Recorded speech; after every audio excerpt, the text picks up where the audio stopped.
Nagsimula ang kwento sa isang grupo ng mga adventurer na nakikipaglaban sa isang higanteng golem. Sa mundong ito, ang mga adventuring party ay binubuo ng mga miyembro na may iba't ibang tungkulin. Inaatake ng golem ang healer ng grupo ngunit mabilis itong hinarang ni Rudy, ang tank ng partido. Ang pagiging tank ay hindi gaanong sikat dahil hindi sila nagdudulot ng pinsala, ngunit ito ang kwento kung paano siya naging pinakamalakas. Natalo nila ang golem, at pagkatapos nakita namin si Rudy na nag-iisip tungkol sa kanyang nakababatang kapatid na babae, si Kanesha. Gayunpaman, nag-ambala siya ni Nika, na pinagalitan siya sa paggawa ng mga kakaibang mukha. Hindi siya makapaniwala na iniisip lang ni Rudy ang kanyang kapatid, at hiniling sa kanya na mag-isip tungkol sa iba pang mga bagay tulad ng pag-ibig habang nakatingin sa kanya sa paraang nagpapahiwatig. Pero walang isip lang talaga si Rudy, at sinabing walang mas gaganda pa sa kapatid niya na ikinaiirita ni Nika.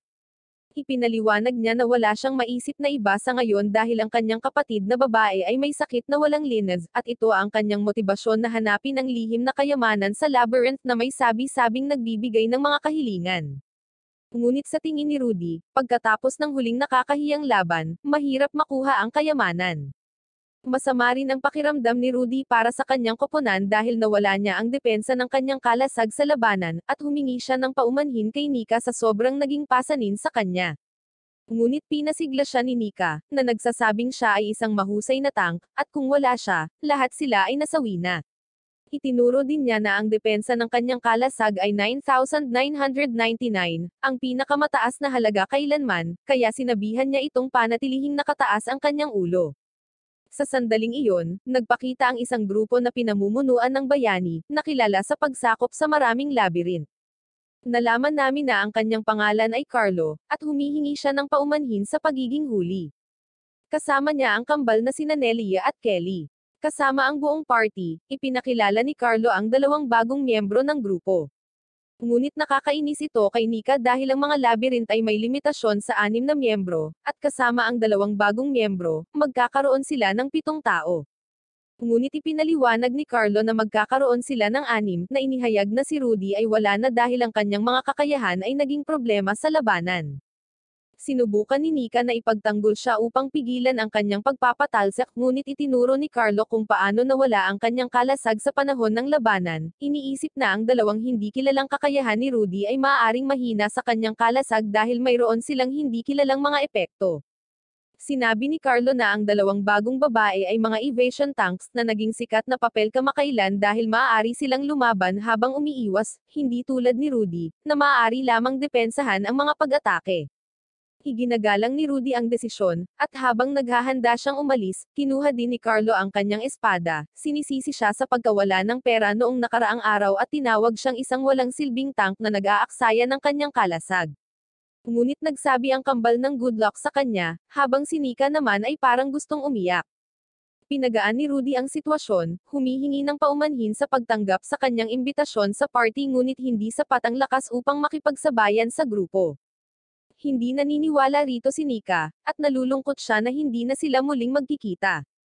Ngunit sinabi sa kanya ni Rudy na titira siya sa nayon kasama ang kanyang nakababatang kapatid na babae sa Avencha, at umaasa na bibisita siya sa kanila balang araw. Bagamat maaaring wala siya sa lahat ng oras, tinitiyak ni Rudy sa kanya na magkikita silang muli. Natuwa si Nika sa pangako ngunit sinabing hindi niya ito mamimiss. Napangiti dito si Rudy, at inamin niyang magiging excited siya sa kanilang muling pagkikita. Nang maglaon, nakaupo si Rudy sa town square, iniisip ang sinabi ni Carlo, iniisip kung ang kanyang hindi kilalang kakayahan ay nakakabawas sa kanyang kalasag. Nagpasya siya na bago pumunta sa nayon, kailangan niyang makahanap ng isang taong may kakayahang makilala at maunawaan ang kanyang mga kakayahan. Sa sandaling iyon, narinig niya na ang isang maliit na pangkat ng D-rank ay gagawa ng isang gawaing pagbabantay at patungo sa curves na malapit sa kung saan siya pupunta.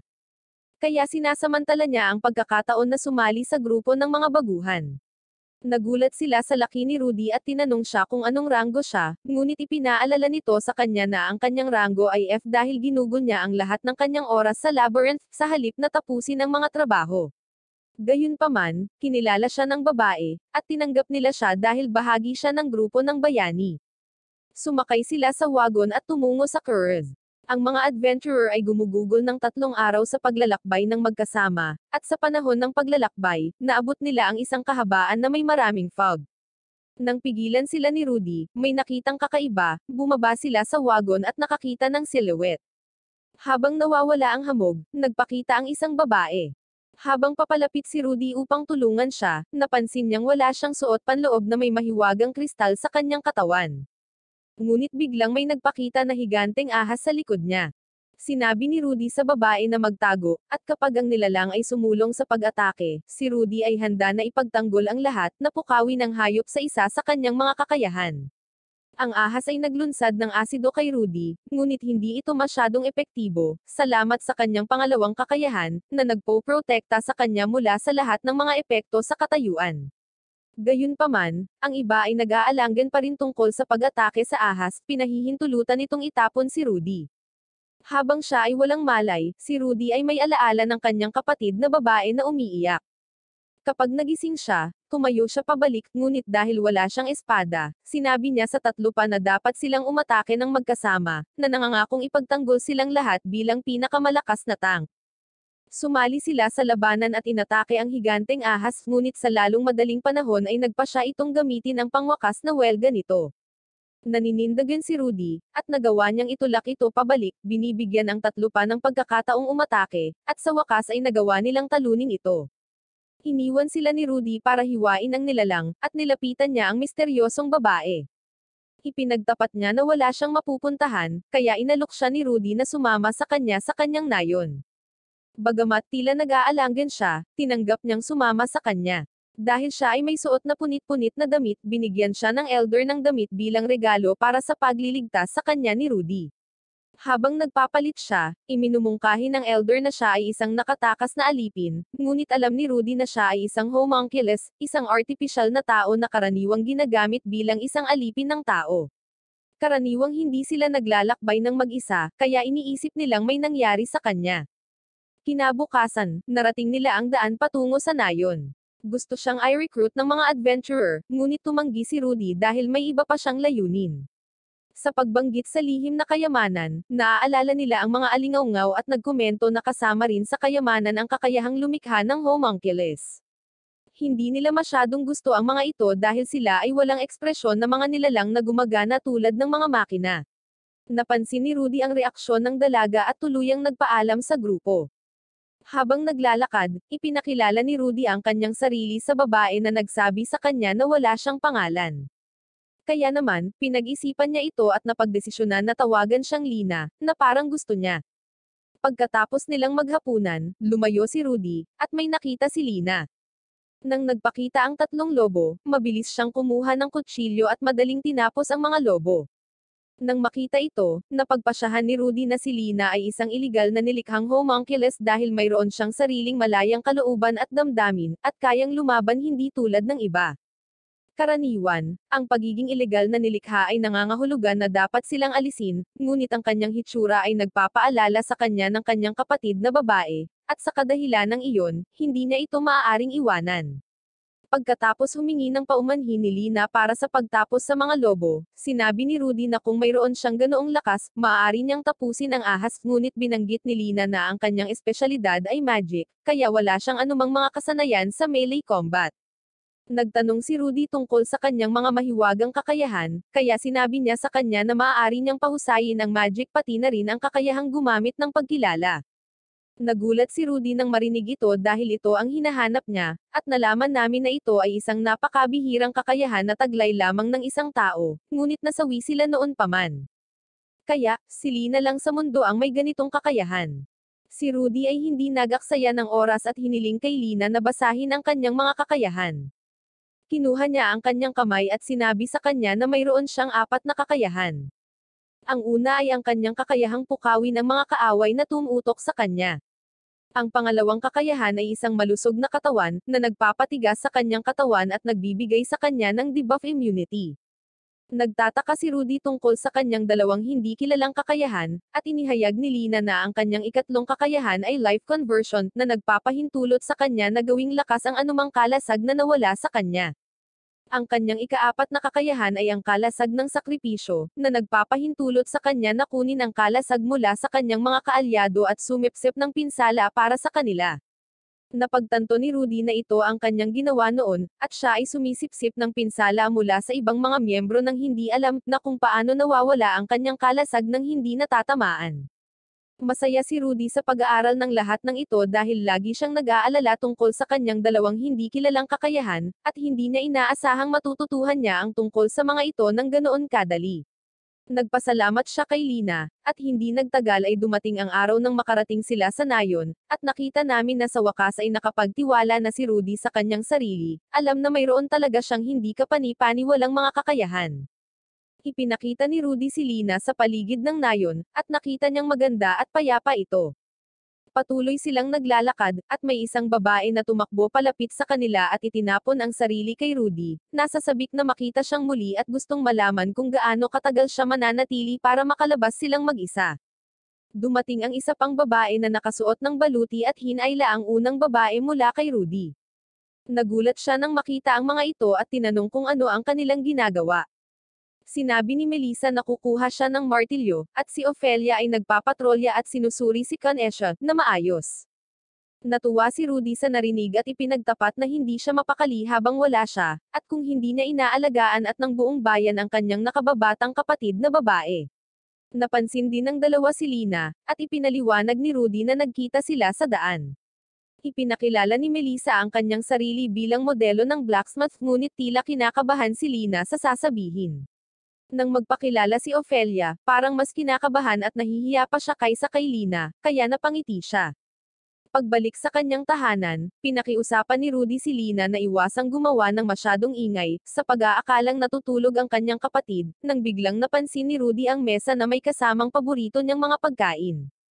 Ang kanyang kapatid na babae ay lumabas upang makita siya, at tinanong niya kung sino ang babaeng kasama niya, ngunit hindi pinansin ni Rudy ang tanong, masaya na makita ang kanyang kapatid na babae na ikinabigla ni Lina. Nakabawi siya at ipinakilala si Lina, sinabi niya na inimbitahan niya itong manatili sa kanila habang patuloy na hinahangaan ang kanyang nakababatang kapatid na babae, sa pag-aakalang siya ay isang inapo na Diyosa. Malugod na tinanggap ni Canesha si Lina at gusto niyang maging komportable siya. Hiniling niya kay Rudy na magpahinga dahil mahaba ang kanyang paglalakbay. Naghahanda si Canesha na gumawa ng isa pang bahagi para kay Lina, at gustong tulungan siya ni Rudy. Pinagmamasdan ni Lina ang dalawa at napansin niyang patuloy na gumagalaw ang buhok ni Canesha, kaya ipinaliwanag ni Rudy na mayroon siyang kakaibang katangian na nagpapagalaw sa kanyang buhok ayon sa kanyang nararamdaman. Tinanong ni Rudy ang kanyang kapatid na babae kung alam niyang darating sila salamat sa kanyang kakayahan, na sinabi ni Canesha na mayroon lamang siyang pakiramdam ngunit naghanda pa rin siya ng pagkain. Habang kumakain, napansin ni Canesha na kakaiba ang paraan ng paghawak ni Lina sa kutsara. Dahil dito ay kinakabahan si Lina, at nagsimula siyang humingi ng paumanhin sa paghawak nito sa ganoong paraan, na nagpapakita na nakagamit lang siya ng mga kagamitan sa ilang beses na inaalala ang kanyang nakaraan. Nag-aalala si Rudy nang makita niyang biglang nanginginig si Lina, ngunit pinatahimik siya ni Canesha, hinawakan ang kanyang kamay at ipinakita sa kanya kung paano mas mahusay na hawakan ang kutsara, sinabing maaari niya itong turuan ng paunti-unti, na nagpapatuwa kay Lina. Sa mga sumunod na araw, natututo si Lina ng iba't ibang bagay sa kanila tulad ng pagsusulat at mga gawaing bahay, at nagpasya siyang maghanda ng pagkain bilang pasasalamat sa mga itinuro nila sa kanya sa huling 3 araw. Sa pagtikim nito, nagulat sina Rudy at Canesha sa sarap nito. Si Rudy ay nagsimulang mag-isip tungkol sa kung gaano kabilis na buo ni Lina ang napakaraming kasanayan, humanga sa mahusay na kakayahan ng isang homunculi na matuto. Iminungkahi ni Canesha kay Rudy na mainam na ipakita ang nayon kay Lina, na sa tingin ni Rudy ay isang magandang ideya, na gustong ipakilala siya sa lahat. Pumunta si Canesha para kumuha ng maayos na damit para kay Lina, at nag-alok pa siya na tulungan siya sa pananamit ngunit biglang kinuha ni Lina ang mga damit at sinabing kaya niya ito mag-isa. Nag-aalala si Canesha kung na-offend siya, ngunit alam ni Rudy na ito ay dahil ayaw ni Lina na makita niya ang ron sa kanyang katawan. Sa labas, itinuro ni Rudy na ang nayon ay walang guild at mayroon lamang isang blacksmith at isang apothecary, kaya walang gaanong makikita at ang pinakakawili-wiling bagay doon ay ang halamanan. Nakilala nila si Rafi, na agad na nag-alok ng kanyang anak kay Rudy, at ipinakilala siya ni Rudy bilang blacksmith at ama ni Melissa. Hiniling ni Rudy kay Rafi na gumawa ng espada para sa kanya, naaalala kung paano kinuha ang kanyang espada mula sa kanya, at pumayag si Rafi na gawin ito nang walang problema sa tulong ng kanyang anak na babae. Bago sila magpatuloy sa kanilang paglalakbay sa nayon, iminungkahi ni Rafi na dalhin ni Rudy si Lina sa Monster Farm. Ang farm ay nagtatanim ng mga halaman na nagiging halimaw, at sila ay medyo masustansya. May mga batang lalaki na dumating para batiin si Rudy, at nang makita si Lina, tinanong nila kung girlfriend niya ito, ngunit hindi nagtagal ay ibinasura nila ang ideya dahil nahuhumaling lamang siya sa kanyang kapatid. Dumating ang isang ginang, sumisigaw sa mga lalaki na itigil na ang pang-iistorbo sa kanila at bumalik sa trabaho, na nag-trigger ng isang flashback kay Lina mula sa kanyang panahon bilang isang bilanggo at muli siyang nababalisa. Tinanong ng matanda si Rudy kung may girlfriend siya, ngunit tinanggihan niya ito at ipinakilala si Lola Glenda bilang apothecary ng nayon. Binati niya si Lina, at nang makita ang kanyang reaksyon, naisip ni Glenda na ipinaalala niya sa kanya si Kanesha noong una, kaya ganoon din ang iniisip ni Rudy. Sinabi ni Glenda kay Lina na ang lahat ng kabataan ay parang mga anak niya, kaya kung may kailangan siya, maaari siyang pumunta sa kanyang tindahan. Huminahon si Lina pagkatapos noon, at tinanong ni Glenda kung gusto niyang mag-ani kasama siya. Lumipas ang araw, at ang lahat ay nag-aani ng napakalaking halaman. Pag-uwi, binalaan ni Rudy si Lina na dahan-daang lumilipas ang oras sa nayon, ngunit nagustuhan niya ito at tinanong siya kung ano ang iniisip niya. Naaalala ni Lina ang lahat ng kanyang pinagdaanan, at hindi siya makapaniwala kung gaano kabait ang lahat na nagsasabing mahal niya ang lugar at gusto niyang manirahan dito magpakailanman. Bigla siyang naging seryoso habang nag-iisip at ipinaramdam kay Rudy ang kanyang magic rune, nagtatanong kung alam niya kung ano iyon. Ipinagtapat ni Lina na hindi siya tao kundi isang homunculi na nilikha upang labanan ang kalapit na bansang Brunel. Humingi siya ng tawad sa kanya habang umiiyak dahil sa pagtatago ng katotohanan, at ipinaliwanag niya na natatakot siyang tapusin siya nito. Nagpasya din si Rudy na humingi ng tawad sa kanya, sinabi na alam na niya na siya ay isang homunculi dahil nakita niya ang rune noong una silang nagkita. Hindi maintindihan ni Lina at nagtanong kung bakit niya ito tinutulungan.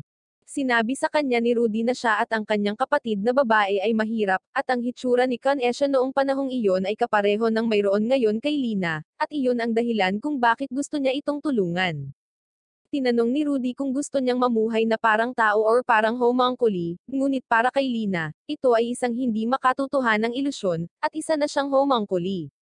Ipinaliwanag ni Rudy na walang nagsabi na hindi siya maaaring maging tao at sinabi sa kanya na sinusunod din niya ang isang hindi makatotohanang pangarap, kaya tinanong niya kung gusto niyang sumunod sa isang ilusyon sa kanya. Iniisip ni Lina na gusto niyang magpatuloy sa ganito, kaya nagpasya siyang sundan siya, gustong mamuhay bilang isang tao. Magkahawak kamay sila, at tinawag niyang master si Rudy, nakakaiba, ngunit sinabi ni Lina na gusto niya itong tawaging ganon. Umuwi ang dalawa, at sa sandaling iyon, inamin ni Lina kay Kanesha na siya ay isang homunculi at humingi ng paumanhin na hindi niya sinabi noon. Naisip na ni Kanesha na medyo kakaiba siya, at tinanong si Lina kung itutuloy pa ba nila ang kanilang pagkakaibigan. Ito ang nagpapasaya kay Lina, at nagkayakap sila. Alam din ni Kanesha na alam ng kanyang kapatid ang lahat, at iniisip niya kung paano palaging tinutulungan ng kanyang mahal na kapatid ang mga hindi nakakatanggap ng tulong mula sa iba. Pagkatapos nito, nakitang pagod sina Rudy at Lina, na tinatapos ang paglilinis ng isang mansyon. Dumating si Kanesha, nagdadala ng mga inumin para sa lahat, na nagpapatakbo sa lahat upang kunin ang mga ito. Napagtanto ni Lina na medyo sikat si Kanesha bago hindi napansin kung paano nawala si Rudy, tumakbo para uminom ng tsaa. Pagkatapos nilang i-refresh ang kanilang sarili, may humiling kay Rudy para sa isang tunggalian. Mukhang ito ang perpektong pagkakataon para sa kanya, kaya nagbabala siya na lahat ay makakalaban sa kanya, ngunit pagkatapos lamang niyang labanan si Ophelia. Sa labas, pareho silang naghahanda, at ang panuntunan para matukoy ang mananalo ay ang mas matatalo sa depensa. At ayon, magsisimula na ang laban. Ang isa sa mga kabalyero ay nagkomento na wala sa kanila ang dalubhasa sa bilis, ngunit naisip na kung sino ang gagawa ng unang hakbang. Si Ophelia ang unang sumulong, naglulunsad ng malalakas na atake, na hineranggan ni Rudy, na napagtanto kung gaano siya naging malakas. Ipinahayag ni Canesha kay Lina na sa lahat ng mga kabalyero sa nayon, si Ophelia at ang kanyang kapatid ay espesyal, at ang kanilang mga kasanayan ay dapat gamitin laban sa mas mahusay na mga kalaban. Habang ang mga kabalyero ay sumisigaw para kay Ophelia, ang mga babae ay nagsimulang mag-cheer para kay Rudy, ngunit siya ay nag-ambala nang makita si Canesha. Pinapataas ni Ophelia ang pressure, at sinasamantala ang pagkakataon ng mag-apa si Rudy. Ngunit pagkatapos na harangin ang pag-atake, ginawa ni Rudy ang kanyang unang counter-attack, gamit ang kanyang bagong kakayahan sa opens iba, na sumisira sa kalasag ni Ophelia, na nagbigay sa kanya ng tagumpay. Nagpagulat ito sa mga kabalyero dahil nabasag niya ang isang 2,500 na kalasag sa isang atake. Tinanong ni Ophelia kung ano iyon, at ipinaliwanag ni Rudy na iyon ang kanyang kakayahan, vital conversion. Sinabi niya na hindi pa niya ito ginamit noon, ngunit ang laban na ito ay perpekto upang subukan ang kapangyarihan nito, kaya nagpasalamat siya sa kanya. Natutuwa si Rudy na ngayon ay hindi lang siya sa depensa maaasahan dahil kasama niyan, makakaatake na rin siya. Tinanong niya ang iba na gustong maging susunod, ngunit tila walang ibang gustong humarap sa kanya. Humanga si Lina sa kapangyarihan ni Rudy, habang sa tingin ni Canesha ang kapatid niya ang pinakamagaling. Sa isang flashback, ilang taon na ang nakalipas, si Canesha ay nag-iisa, iniwan, at naghihintay sa kanyang pamilya. Nananatili siyang malungkot at walang magawa, ngunit hindi nagtagal ay dumating si Rudy upang iligtas siya, at nagising si Canesha mula sa panaginip na ito sa kalagitnaan ng gabi. Ito ay tila karaniwan para sa kanya, at iniisip niya kung paano siya palaging inililigtas ng kanyang kapatid ngunit iniisip niya kung talagang masaya ito, or kung magkakaroon ba siya ng mas magandang buhay kung hindi dahil sa kanya. Kinabukasan, binati ni Rudy ang kanyang kapatid na babae, ngunit tila naapektuhan ito noong nakaraang gabi. Sumugod si Lina sa kanila, humihingi ng paumanhin dahil sa late na nagising at hindi tumulong sa mga gawain. Pakiramdam ni Lina ay palagi siyang tinutulungan, at utang niya sa kanila ang pagpapatuloy sa kanya sa kanilang bahay. Napagtanto ni Lina na alam nila ang maraming bagay at nagtanong kung sino ang nagturo sa kanila. Paliwanag ni Rudy, noong naninirahan siya sa mga lansangan, siya ay kinuha bilang isang apprentice dahil noong panahong iyon, naisip ng mga maharlika na tumulong sa mga bata, kaya siya ay umattend sa Knights Academy. Gayunpaman, si Canesha ay may masamang alaala noong panahong iyon mula nang sisihin siya ng mga babae sa paglilimita kay Rudy. Pagkatapos kumain, nagpasya si Rudy na pumunta sa lungsod, at nakita ni Lina na nag-aalala si Canesha.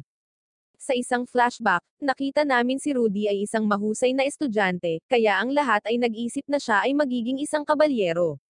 Ngunit nang dumaan sa isang silid, narinig ni Canesha ang mga babae na binabanggit na si Rudy ay nagiging isang adventurer upang gamutin ang sakit ng kanyang kapatid, at sa tingin nila ay sayang ang kanyang talento.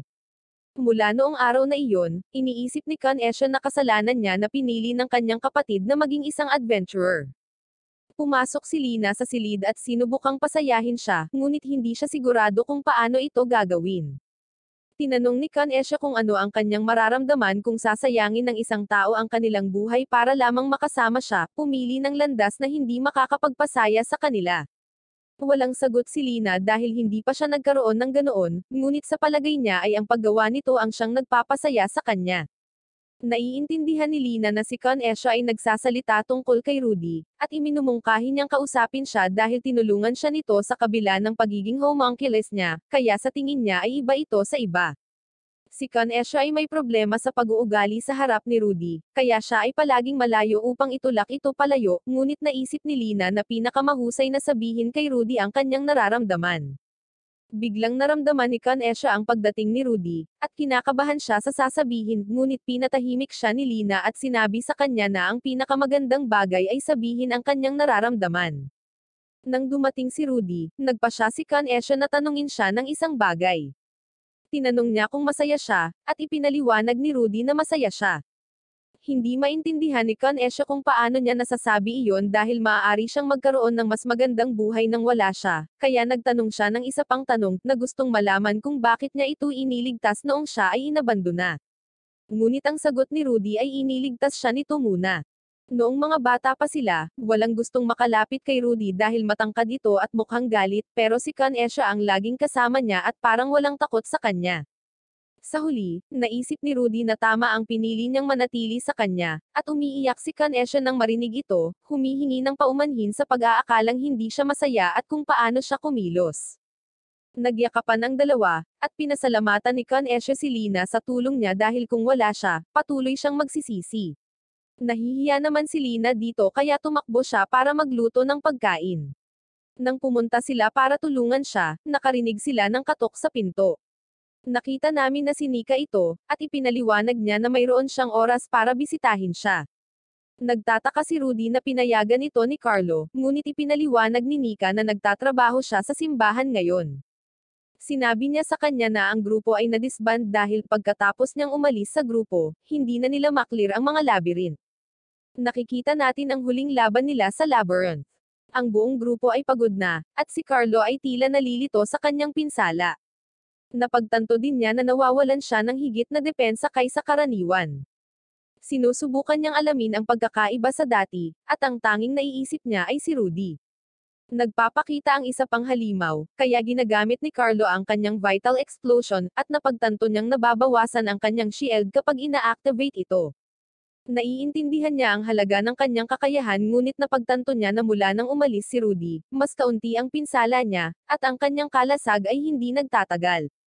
Ganun pa man, ayaw niyang tanggapin na nagkamali siya sa pagpapatalsik sa kanya. Nagawa niyang patumbahin ang halimaw, ngunit hindi pa rin niya kayang talunin ang mga ito. Iminumungkahi ng ibang miyembro na masyadong mahirap ang floor para sa kanila, ngunit tumanggi si Carlo na umatras at inutusan si Nika na pagalingin siya kaagad. Sinusubukan niyang maglunsad ng isa pang pag-atake, ngunit sa pagkakataong ito ay hindi gumagana ang kanyang kakayahan.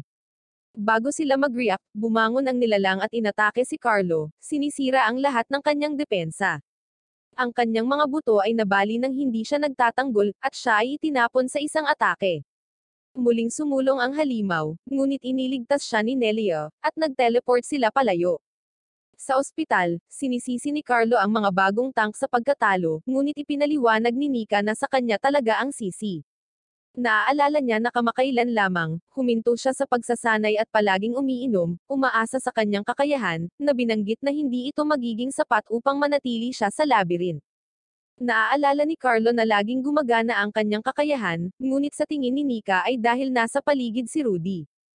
Para magamit niya ang kanyang kakayahan, kailangan niyang isuko ang isang bahagi ng kanyang depensa, kaya ang hindi kilalang kakayahan ni Rudy ay maaaring nakatulong sa kanya na ilabas ang kanyang buong kapangyarihan. Napagtanto nila na trinatrato ni Rudy ang depensa ng iba na parang sa kanya, at dahil level 9099 ang depensa niya, mas pinalakas nito si Carlo. Patuloy na tumatanggi si Carlo, kaya napagpasyahan ng mga babae na umalis sa grupo. Pagkatapos nito, ipinaliwanag ni Nika ang pagbagsak ng grupo, at humingi ng paumanhin si Rudy sa hindi niya pagtuklas ng kanyang mga kakayahan ng mas maaga, ngunit humingi ng paumanhin si Nika sa ginawa niyang pinsala sa ngalan niya. Sinubukan ni Rudy na sabihin na siya na naman ang may kasalanan, ngunit iniba niya ang usapan. Nang makita ang iba pang mga babae, ipinakilala ni Nika ang kanyang sarili at ipinaalam sa kanila na bibisita siya sandali sa taniman, kaya't magkikita sila sa paligid. Nag-aalala si Rudy nang marinig niya ito dahil wala siyang matutuluyan. Inialok ni Kanesha ang kanyang silid sa kanya, ngunit ipinaliwanag ni Rudy na si Nika ay anak ng isang maharlika at isang saint, kaya natatakot siyang parusahan ng simbahan kung nag-aalok siya ng hindi sapat na mga pasilidad para sa kanya, at nagpasya siyang matulog sa sala at iwanan ang kanyang silid para kay Nika. Biglang nagpakita si Ophelia na nababalisa, at ipinaalam niya sa kanila na may isang misteryosong halimaw ang nagpakita sa farm. Pagdating nila, pinatalsik ni Nika ang mahiwagang miasma na tumatakip sa halimaw. Nakuha na ito ng kanyang mahiwagang essence, at napansin ni Rudy na iba ang ayos ng nilalang sa kung anumang nakatagpo niya noon. Sinubukan ng isang kabalyero na salakayin ang nilalang sa sorpresa ngunit nauwi sa pagkatapon, at napagtanto ni Rudy na ito ay ang ama ni Ophelia, si Victor. Muling umatake ang nilalang, ngunit ginamit ni Rudy ang kanyang kakayahan upang maakit ang kanyang atensyon. Hinihiling niya sa kanila na mag-atake ng sama-sama dahil bubunutin niya ang lahat ng pag-atake. Nagtagumpay ang halimaw na lumaban, at pagkatapos na mawala ng depensa si Rudy, pinagaling siya Lina at Kanesha. Kaya ipinaliwanag ni Rudy sa iba na ang lahat ng pinsalang dinaranas nila ay sasagutin niya, at maaari silang umatake ng walang takot. Inulit nila ang pag-atake, at nagsimulang tumakas ang halimaw, ngunit pinigilan ito ni Lina gamit ang isang hadlang na bato. Nagpasya si Rudy na gamitin ang kanyang kakayahan sa life conversion na i-convert ang 20,000 pinsalang natamo niya sa isang pag-atake, at tuluyan niyang tinatangay ang halimaw. Ngunit sa tingin niya ay gumamit siya ng labis na puwersa kapag tinitingnan niya ang pagkawasak na dulot niya. Nagpasalamat pa rin si Victor sa kanya dahil nagawa nilang talunin ang banta ng walang biktima. Pagkatapos pag-aralan ang halimaw, natuklasan nila na ito ay isang C-rank na itim na lobo, ngunit nakita ni Rudy na kakaiba ito dahil ang lakas nito ay maihahambing sa isang rank A. Napansin niya ang dalawang mahiwagang bato, katulad ng mga ginamit upang lumikha ng homunculi, at napag-isipan na ito ay sinasadyang ilagay sa lobo, dahil ang isang halimaw ay karaniwang mayroon lamang isa. Itinuro niya ang isang eksena na ginawa sa nilalang, na nagpapahiwatig na ito ay artipisyal na nilikha. Bagamat ipinagbabawal ang paglikha ng homunculi para sa labanan, alam ni Rudy na marami ang magiging interesado sa mga nilikhang ito. Kaya, iminumungkahi niya na iulat ito sa lokal na chief. Kinabukasan, ipinagpatuloy ni Rudy ang pag-iisip tungkol sa halimaw, ngunit dumating si Kanesha at umupo sa kanyang kandangan, hinihiling sa kanya na basahin ang papel sa kanya. Nataranta si Rudy, sa pag-aakalang mababasa niya ito sa sarili niya, ngunit tinanong niya ito muli, at hindi niya ma-handle kung gaano siya kakyut. Nalaman namin na ang mga labyrinth ay madalas na lumalabas, at mayroon pang ang isa na nagpakita malapit sa kanilang nayon. Binuksan ni Kanesha ang pahina, at nakita nilang mayroong isang artikulo tungkol kay Carlo. Alam ni Kanesha na hindi siya gusto ni Nika dahil sa pakikitungo niya kay Rudy, at alam ni Rudy ang kanyang nararamdaman. Itinuro ni Kanesha na alam ni Rudy na gusto siya ni Nika, ngunit sa tingin niya ay hindi ito kumikilos dahil sa kanya. Iniisip ni Rudy na hindi niya kakayanin ang papasok sa isang relasyon, ngunit sinabi sa kanya ni Kanesha na huwag mag-alala, iniisip na dapat niyang gawin ito kung mahanap niya ang tamang tao. Bumalik sa farm, nagdaos ng pulong si Ophelia, binanggit kung paano nakita ang isang chameleon gorilla sa malapit. Sila ay karaniwang matatagpuan sa malayo sa timog, ngunit tila ang isa ay nakarating sa nayon, kaya't sila ang naatasang mag-imbestiga at sumupil dito. Napansin ni Nika ang bagong espada ni Rudy, kaya ipinaliwanag niya kung paano ito ginawa ni na Melissa at Rafi, at binanggit na mayroon din itong enchant skill. Nagtataka si Lina kung ano ang ginagawa nito, kaya ipinaliwanag ni Rudy na maaaring gamitin ang iba't ibang elemento para baguhin ang mana ng Magic Stone at ma-enchant ang sandata. Nagpasya si Rudy na ipakita ito, na lumikha ng apoy na ginagamit niya upang i-enchant ang kanyang espada sa apoy, na nagpapaliwanag kung paano ito makapagbibigay sa kanya ng kalamangan laban sa ilang halimaw. Iniisip ni Lina na ito ay kamangha-mangha, ngunit isa pang adventurer ang nanunuya sa kanya, iniisip na ang gayong espada ay nasasayang sa kanya dahil si Rudy ay F-rank lamang. Sinabihan siya ng lalaki na umuwi na lang siya, at sinigawan ni Lina ang lalaki para ipagtanggol si Rudy, ngunit pinatahimik siya ni Rudy, sinabing mas gusto niyang maliitin. Tumayo si Lina, ngunit sinabi niyang hindi niya gustong makita siyang binubuli. Sinabi sa kanya ni Nika na dapat lang niyang i-update ang kanyang ranggo, na inihayag na inalok pa niya na pangalanan siya bilang isang kabalyero, ngunit tinanggihan siya nito. Nagulat ang mga adventurer nang marinig ito, at ipinaliwanag ni Rudy na ayaw niyang itaas ang kanyang ranggo dahil sisimulan siyang ipatawag ng guild. Sa sandaling iyon, biglang nagpakita ang chameleon gorilla at tumalon sa kanila, ngunit hinarang ni Ophelia ang pag-atake nito. Ginagamit ni Rudy ang kanyang talento sa panunuya para agawin ang atensyon nito, at habang sinisimulan siya nitong atakihin, nagagawang atakihin ito ng iba. Ngunit naramdaman ni Rudy na may kakaiba, at may dalawang gorilla pang biglang nagpakita. Napapaligiran ng grupo, at nagsimulang magpanik si Ophelia, ngunit pinakalma siya ni Rudy, sinabi sa kanya na kailangan niyang maging malakas bilang kanilang pinuno. Sinabihan ni Ophelia ang lahat na mag-regroup, at pinukaw ni Rudy ang lahat ng tatlong halimaw. Alam niyang mahina sa apoy ang mga gorilla, kaya na-enchant niya ang kanyang espada at nagawa niyang tapusin ang isa sa kanila.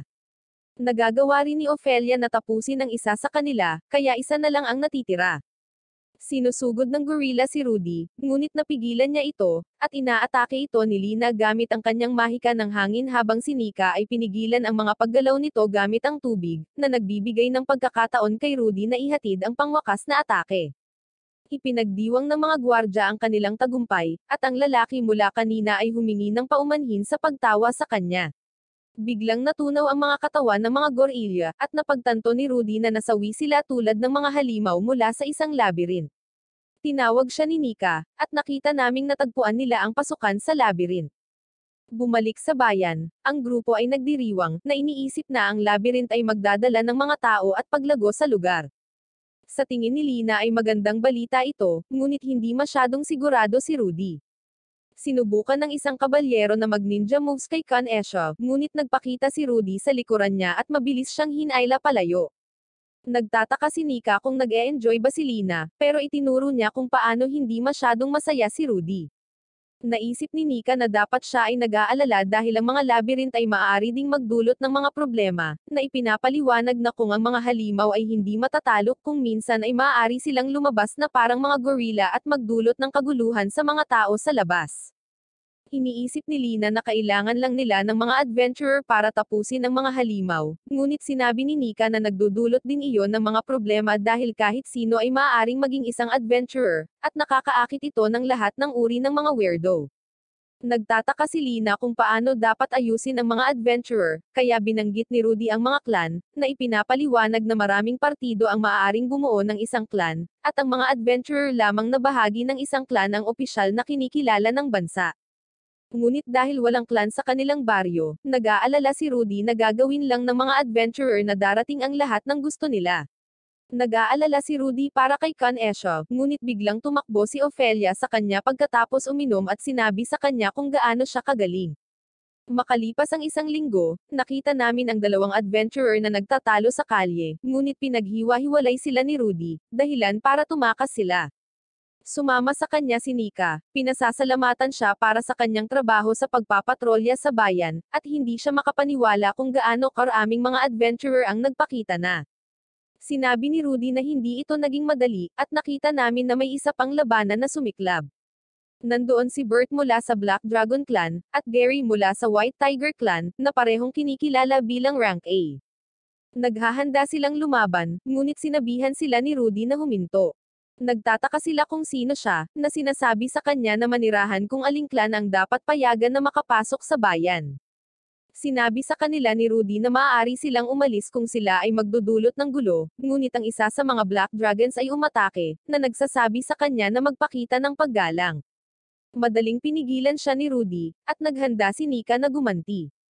Sinabi sa kanila ni Rudy na ang bayan ay may sarili nitong mga patakaran, at handa siyang tanggapin ang mga ito, ngunit ang mga lalaki ay mabilis na humingi ng tawad sa kanya, at bigla nilang hiniling sa kanya na sumali sa kanilang mga clan. Pinagtatalunan siya ng dalawang lalaki, ngunit sinabihan sila ni Rudy na sumunod.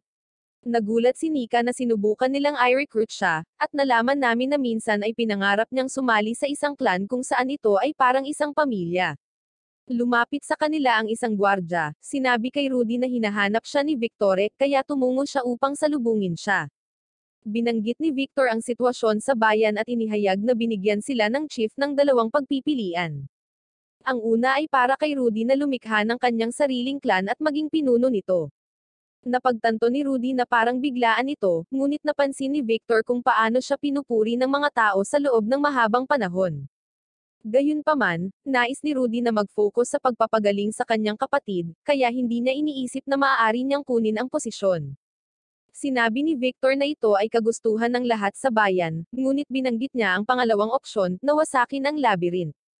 Iniisip ni Rudy na makakasakit iyon sa pag-unlad ng bayan, ngunit sinabi ni Victor na hindi kayang pamahalaan ng bansa ang lahat ng mga labyrinth na magpakita.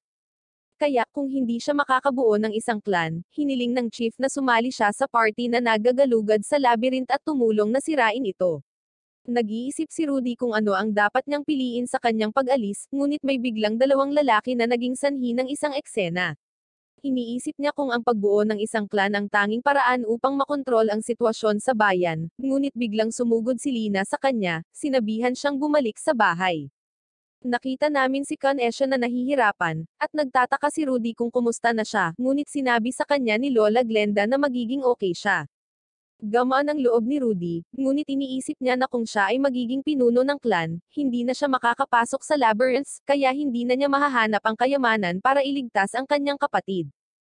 Humingi siya ng tulong kina Lina at Nika, na nagpas siyang sirain ang labyrinth.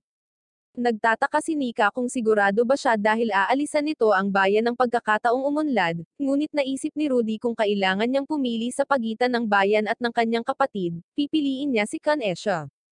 Iniisip ni Lina kung kailangan ba talaga niyang manatili sa bayan kung siya ang magiging pinuno ng clan, na nagmumungkahi na maaari na lang siyang pumili ng isang tao upang maging kanyang kinatawan, at pamunuan ang clan sa kanyang lugar. Ayaw ipilit ni Rudy ang isang tao, ngunit nagboluntaryo si Lina na protektahan ang bayan sa kanyang lugar. Pakiramdam niya ay naging mabait ang bayan sa kanya, kaya gusto niya itong tulungan. Hindi pa rin sigurado si Rudy, ngunit sinabi ni Nika na tutulungan niya si Lina, na binanggit na gusto niyang huminto sa pagiging saint para makasali rin siya sa kanyang clan. Nagtataka si Rudy kung bakit gagawin nila iyon para tulungan siya, ngunit itinuro ni Nika kung paano niya palaging pinoprotektahan ang mga ito, kaya normal lang na gusto siyang tulungan. Sumama sa kanila si Kanesha, at sinabi sa kanya ni Rudy na kailangan niyang magpahinga, ngunit sinabi niya na hindi na siya ang taong kailangan niyang protektahan, na sinasabing mahal niya ang bayan, at kung may paraan para protektahan ito, gusto niyang gawin niya ito. Nakita ni Rudy na bahagya itong nakatayo, kaya binuhat niya ito, at nilinaw niya na paprotektahan niya ang bayan at ang kanyang kapatid na babae. Bago niya mabuo ang kanyang clan, ipinatawag siya ng mga adventurer na naggalugad sa labyrinth. Lumalabas na ito ang kanyang dating partido, at muling nagpakilala ang kambal. Nagpakilala rin ng isang church knight na nagngangalang Shigo, at binati ni Lina ang lahat. Pumasok si Rudy sa tent kung saan naroon si Carlo, at nagalit si Nika. Iniisip niyang walang modo siya sa pagtawag kay Rudy pagkatapos ng kanyang ginawa, ngunit pinatahimik siya ni Rudy habang wala siyang hinanakit. Tinanong niya si Carlo kung bakit niya siya tinawag, at isiniwalat ni Carlo na ang kanyang grupo ay nakakita ng isang guardian na may sariling kamalayan, na ikinagulat ni Rudy dahil hindi pa sila nakakita ng isang may malay na guardian. Naiintindihan ni Rudy ang sitwasyon, at hiniling sa kanya ni Carlo na galugarin ang labyrinth at kumpletuhin ang misyon nang wala siya. Itinaman ng kambal ang kanyang mga salita, ipinaliwanag na ito ang paraan ng paghingi ng tawad ni Carlo. Tila nahihiya si Carlo sa sinabi nilang ito, at sinabing mabuti na si Rudy ang tumungo sa labyrinth para sa kanyang kapatid. Nagulat si Rudy na naalala niya ang kanyang dahilan, at inamin ni Carlo na tinanggap niya na lumaban siya salamat sa kanya. Mukhang masaya si Rudy at pumayag na galugarin ang labyrinth. Habang papaalis si Rudy, humingi ng tawad si Carlo at hiniling sa kanya na huwag masawi. Tumungo ang grupo sa labyrinth at ginagamit ang teleport portal na magdadala sa kanila sa unang palapag.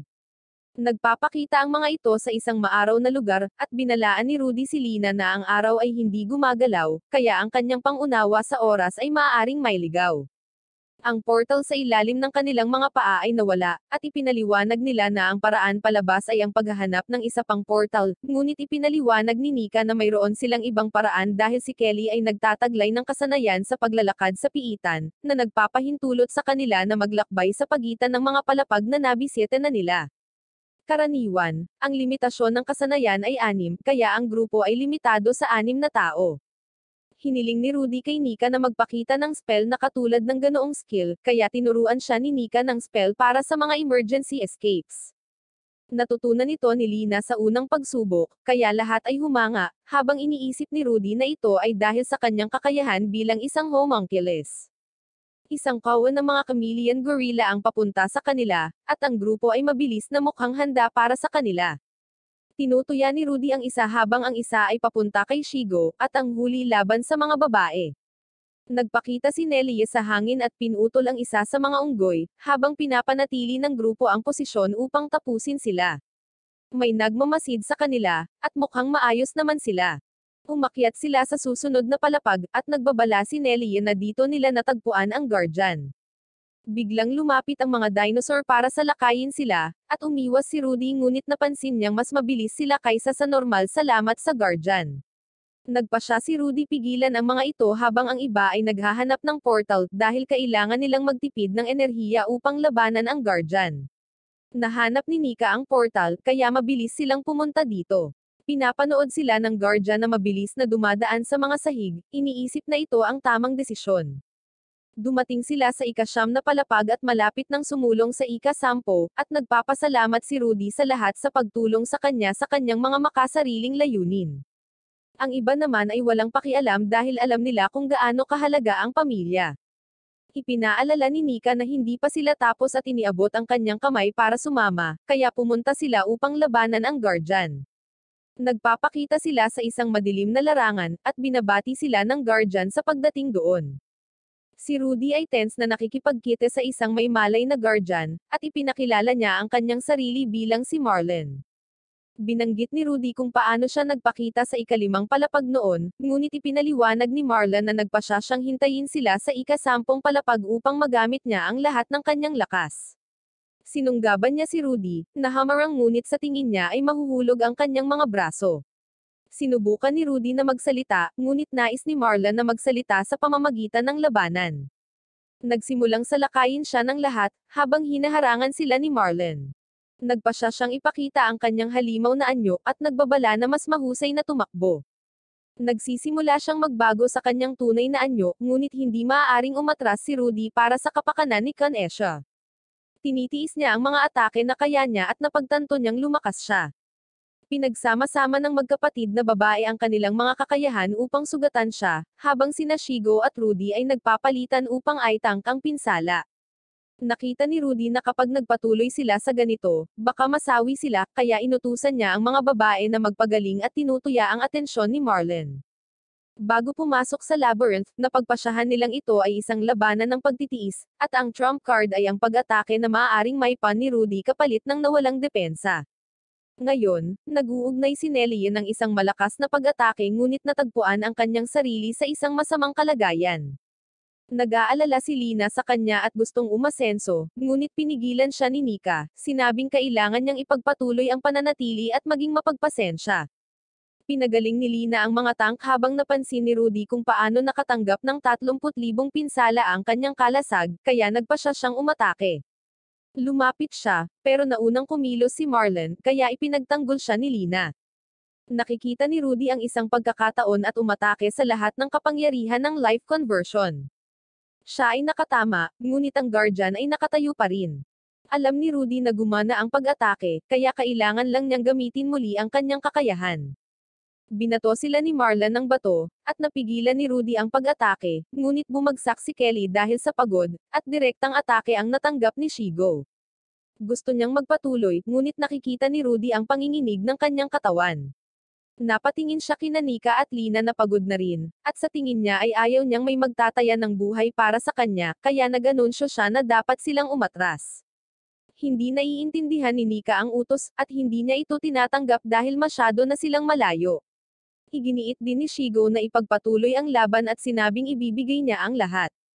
Habang ipinaliwanag ni Nika na hindi sila makakatakas, nakatanggap si Rudy ng panibagong pag-atake mula sa guardian, at nagpasya din siyang ipagpatuloy ang pakikipaglaban para sa kanyang kapatid. Ang dalawang magkapatid na babae ay sumanib sa isang kiss at naging isa, at inatake nila si Marlon ng ilang beses. Habang kinikilala ni Rudy ang pagsisikap na ginagawa ng kanyang mga kasama, nang masira ang kalasag ng guardian, tumalon si Rudy at inaatake siya ng life conversion. Ngunit ang guardian ay nananatiling nakatayo at umaatake pabalik. Masisira ng tama ang depensa ni Rudy, ngunit tinatanggap pa rin niya ito at ginagamit ang pinsala para sa isa pang life conversion. Kaya't sa wakas ay nagawa nilang talunin ang guardian. Nang naalis ang alikabok, nagpakita si Marlon sa kanyang anyo bilang tao, binabati sila. Wala na siyang lakas para magpatuloy, at iniisip ni Rudy kung iyon na ang lahat. Sinabi ng guardian na dapat siyang tapusin, ngunit gustong makipag-usap ni Rudy at itanong kung mayroon siyang labyrinth treasure. Ibinigay ito ni Marlon sa kanya, ipinaliwanag na maaari siyang mag-wish ngunit ang kayamanan ay masisira pagkatapos. Hiniling niya kay Rudy na tapusin siya, ngunit ayaw sirain ni Rudy ang labyrinth upang patuloy na umunlad ang kanyang nayon. Hiniling niya kay Marlon na ipagpatuloy ang pagiging guardian. Tinanggap ito ni Marlon dahil mahilig siyang makipaglaban sa mga malalakas na tao, at gusto ng rematch laban kay Rudy. Pag-uwi, binigay ni Rudy ang kayamanan kay Kanesha. Sinusubukan niyang tumanggi, ngunit iginiit nito na ginawa niya ito para sa kanya, kaya ang kanyang nais ay pareho. Ginagamit ni Kanesha ang rune at ninais na gumaling. Tinanong ni Rudy kung bumuti na ba ang pakiramdam niya, at naisip ni Kanesha na parang oo dahil mas masigla ang pakiramdam niya at nakakagalaw ng hindi humihinga ng malalim. Niyakap siya ni Rudy, masaya na tinulungan siya at nagantimpala ang lahat ng kanyang pagsisikap habang umiiyak siya sa tuwa. Pagkatapos nito, nakita namin ang mga lansangan ng lungsod na puno ng maraming tao na dumarating, at napagtanto ni Rudy na kakailanganin niyang mag-break ulit ng mga away. Binati siya ng mga adventurer na pinahinto niya noong nakaraan, at sila ay sina Bert at Gary. Tinanong ng dalawa kung walang ibang tutulong sa kanya, iniisip na mahirap pangasiwaan ang lahat. Kaya inamin ni Rudy na may gusto siyang ipanukala. Nakita namin sina Nika at Rudy, habang binabanggit niya na kailangan niya ng mga collaborator para sa clan. Si Kanesha ay abala sa burokrasya, kaya sinubukan niyang mag-propose kay Nelio, ngunit hindi siya handa para dito. Nagpayo na makipag-alyansa sa iba pang mga clans at gumawa ng isang deal na kapwa magbebenepisyo. Dahil hindi magandang magkaroon ng utang sa sinuman, kailangan nilang pag-isipan kung ano ang iaalok. Ngunit naniniwala si Rudy na ang tanging mayroon sila ay ang kanilang lakas. Dahil kumalat ang balita na natapos na nila ang Guardian, inalagaan niya ang kanyang makakaya tungkol sa clan, at ipinagtapat ni Nika kung paano niya nalaman na magiging mabuting pinuno siya at sa tingin niya ay lalago ang clan dahil sa kanya. Mukhang nadismaya siya, kaya nagtanong si Rudy tungkol dito, at ang sinabi ni Nika na ito ay dahil sa ganitong paraan ay hindi na sila magkakaroon ng oras na mag-isa, kaya namula siya.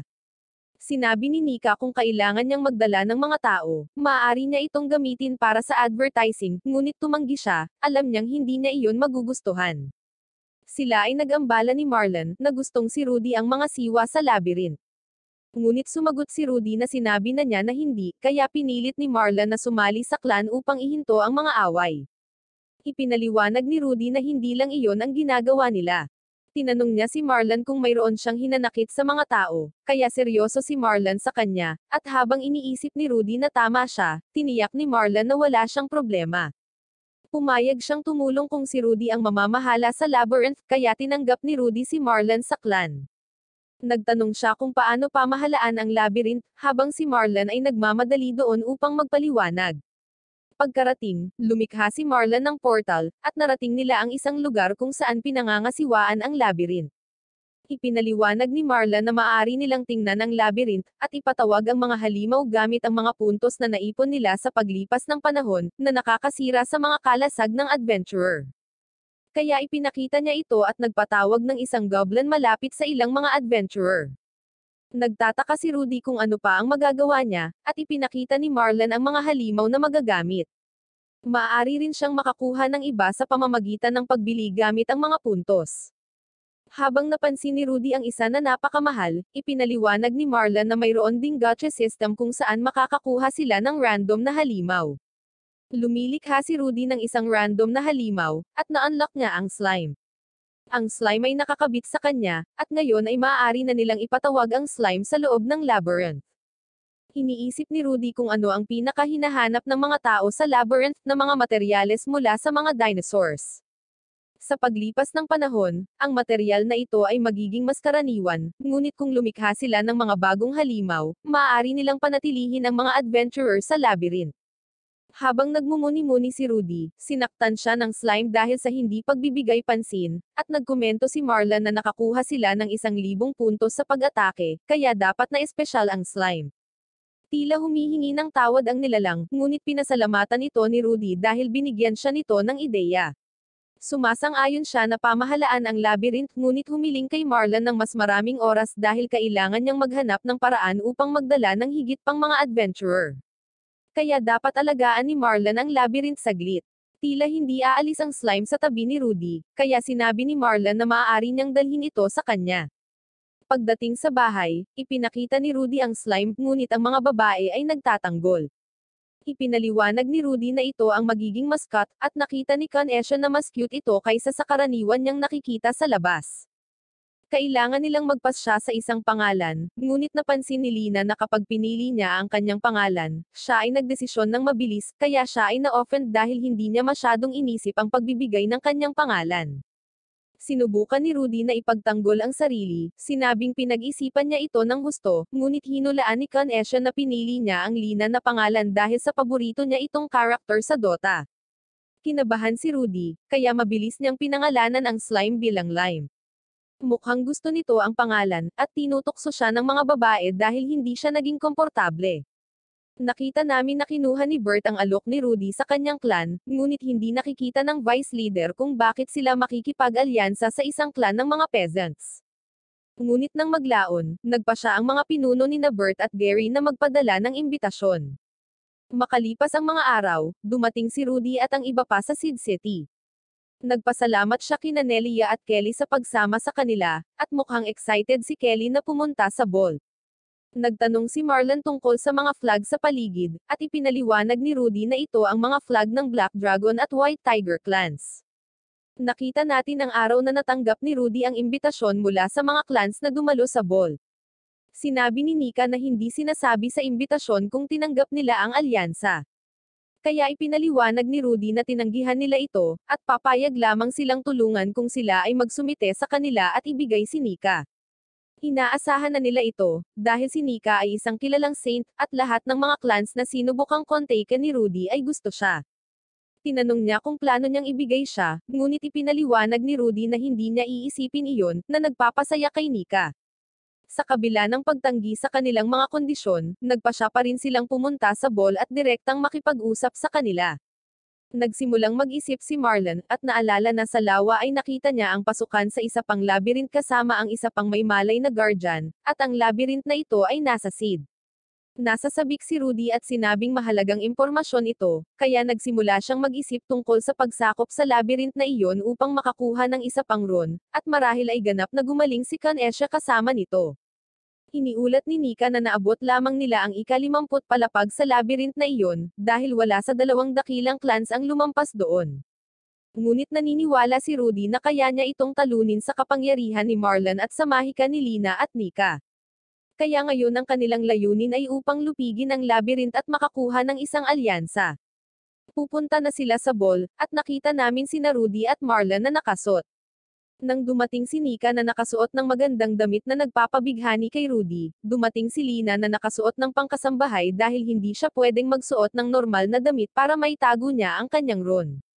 Gayunpaman, sinabi ni Rudy na nababagay ito sa kanya, at dumating ang kambal. Nahihiya si Nelio, ngunit tiniyak ni Kelly sa kanya na maganda siya, na ikinagulat ni Rudy. Dumating sila sa bulwagan, at pagpasok nila, ang unang nakakuha ng atensyon ay si Nika, dahil iniisip ng lahat na sasali sa kanila ang kanyang clan. Nasaktan sila ni Nika dahil sa hindi pagkilala kay Rudy bilang kanilang pinuno, ngunit hindi nag-aalala si Rudy dahil naniniwala siyang igagalang siya sa kalaunan. Biglang na-off ang mga ilaw sa hall at nakatutok kay Eric, ang sub-leader ng Black Dragons, at Cindy, ang sub-leader ng White Tiger. Ipinakilala nila ang kanilang espesyal na panauhin, si Nika, at hiniling sa kanya na umakyat sa entablado. Ngunit alam ni Rudy na kailangan niyang itama ang mga ito, kaya sumama siya sa kanya. Nagulat sila na naging adventurer siya, at tinanong ni Eric kung sino ang kasama niya. Humakbang si Rudy at ipinakilala ang sarili bilang pinuno ng clan ni Nika. Napagtanto ni Eric na si Rudy ay bahagi ng grupo ng bayani, ngunit nagtanong kung hindi siya pinatalsik dahil sa pagiging walang silbi dahil siya ang nagpayo sa bayani na paalisin siya, dahil ang mga tank ay hindi kapaki-pakinabang sa mga labyrinth. Hiniling niya kay Nika na sumama muli sa kanila, ngunit pumagit na si Cindy dahil gusto din ng kanyang clan si Nika. Ginambala sila ni Rudy, sinabing wala sa kanila ang magkakaroon kay Nika, at ipinahayag niya na naparito siya upang makipag-alyansa. Kinukutya siya ng lahat sa paghingi ng alyansa, dahil inamin ni Eric na hindi niya mapagkakatiwalaan ang isang koponan na pinamumunuan ng isang tank. Tinanong niya si Nika kung sigurado siya, at kinumpirma niya ito, na sinasabi sa lahat na si Rudy ang pinakamalakas na tank sa mundo. Hiniling ni Rudy ang mikropono, at ipinahayag sa lahat na ang kanyang grupo ay sasakupan ang labyrinth at patutunayang mali sila. Sa dilim, biglang nagkomento ang pinuno ng Black Dragon kung gaano ka-interessant ang ugali ni Rudy at sinabihan si Eric na huwag maliitin ang mga baguhan, at ipinakilala ang kanyang sarili kay Rudy bilang si Gordon. Habang nagkakamay sila, naramdaman ni Rudy ang dakilang kapangyarihan ni Gordon. Sinabi ni Gordon sa lahat na kung magtagumpay si Rudy sa ika-50 palapag ng labyrinth, gagawin nila ang alyansa at ipapasa ang mikropono kay Liana, ang nakatagong pinuno ng White Tiger. Inanunsyo din niya na tatanggapin nila ang alyansa kung mapagtagumpayan nilang masakop ang labyrinth, at pareho silang umaasa na si Rudy ay hindi lamang puro salita. Sa kanilang mga silid, naniniwala si Marlon na si Rudy ay hindi kapani-paniwala, at hindi niya naiintindihan kung paano nila mamaliitin ang kanyang pagiging napakalakas, ngunit nangako na sasakupan nila ang labyrinth upang wala nang mangmamaliit sa kanya muli. Nagpasya si Marlon na maligo, at nakipagkita si Rudy kina Lina at Nika. Pareho nilang iniisip na mahusay ang ginawa niya, at nahihiya siyang pinasalamatan ni Nika sa pagtatanggol sa kanya. Pagkatapos nito, nagpaalam ang dalawa na magpahinga, at determinado si Rudy na sakupin ang labyrinth. Nakita ni Rudy si Kelly, at mukhang may pabor siyang hihilingin.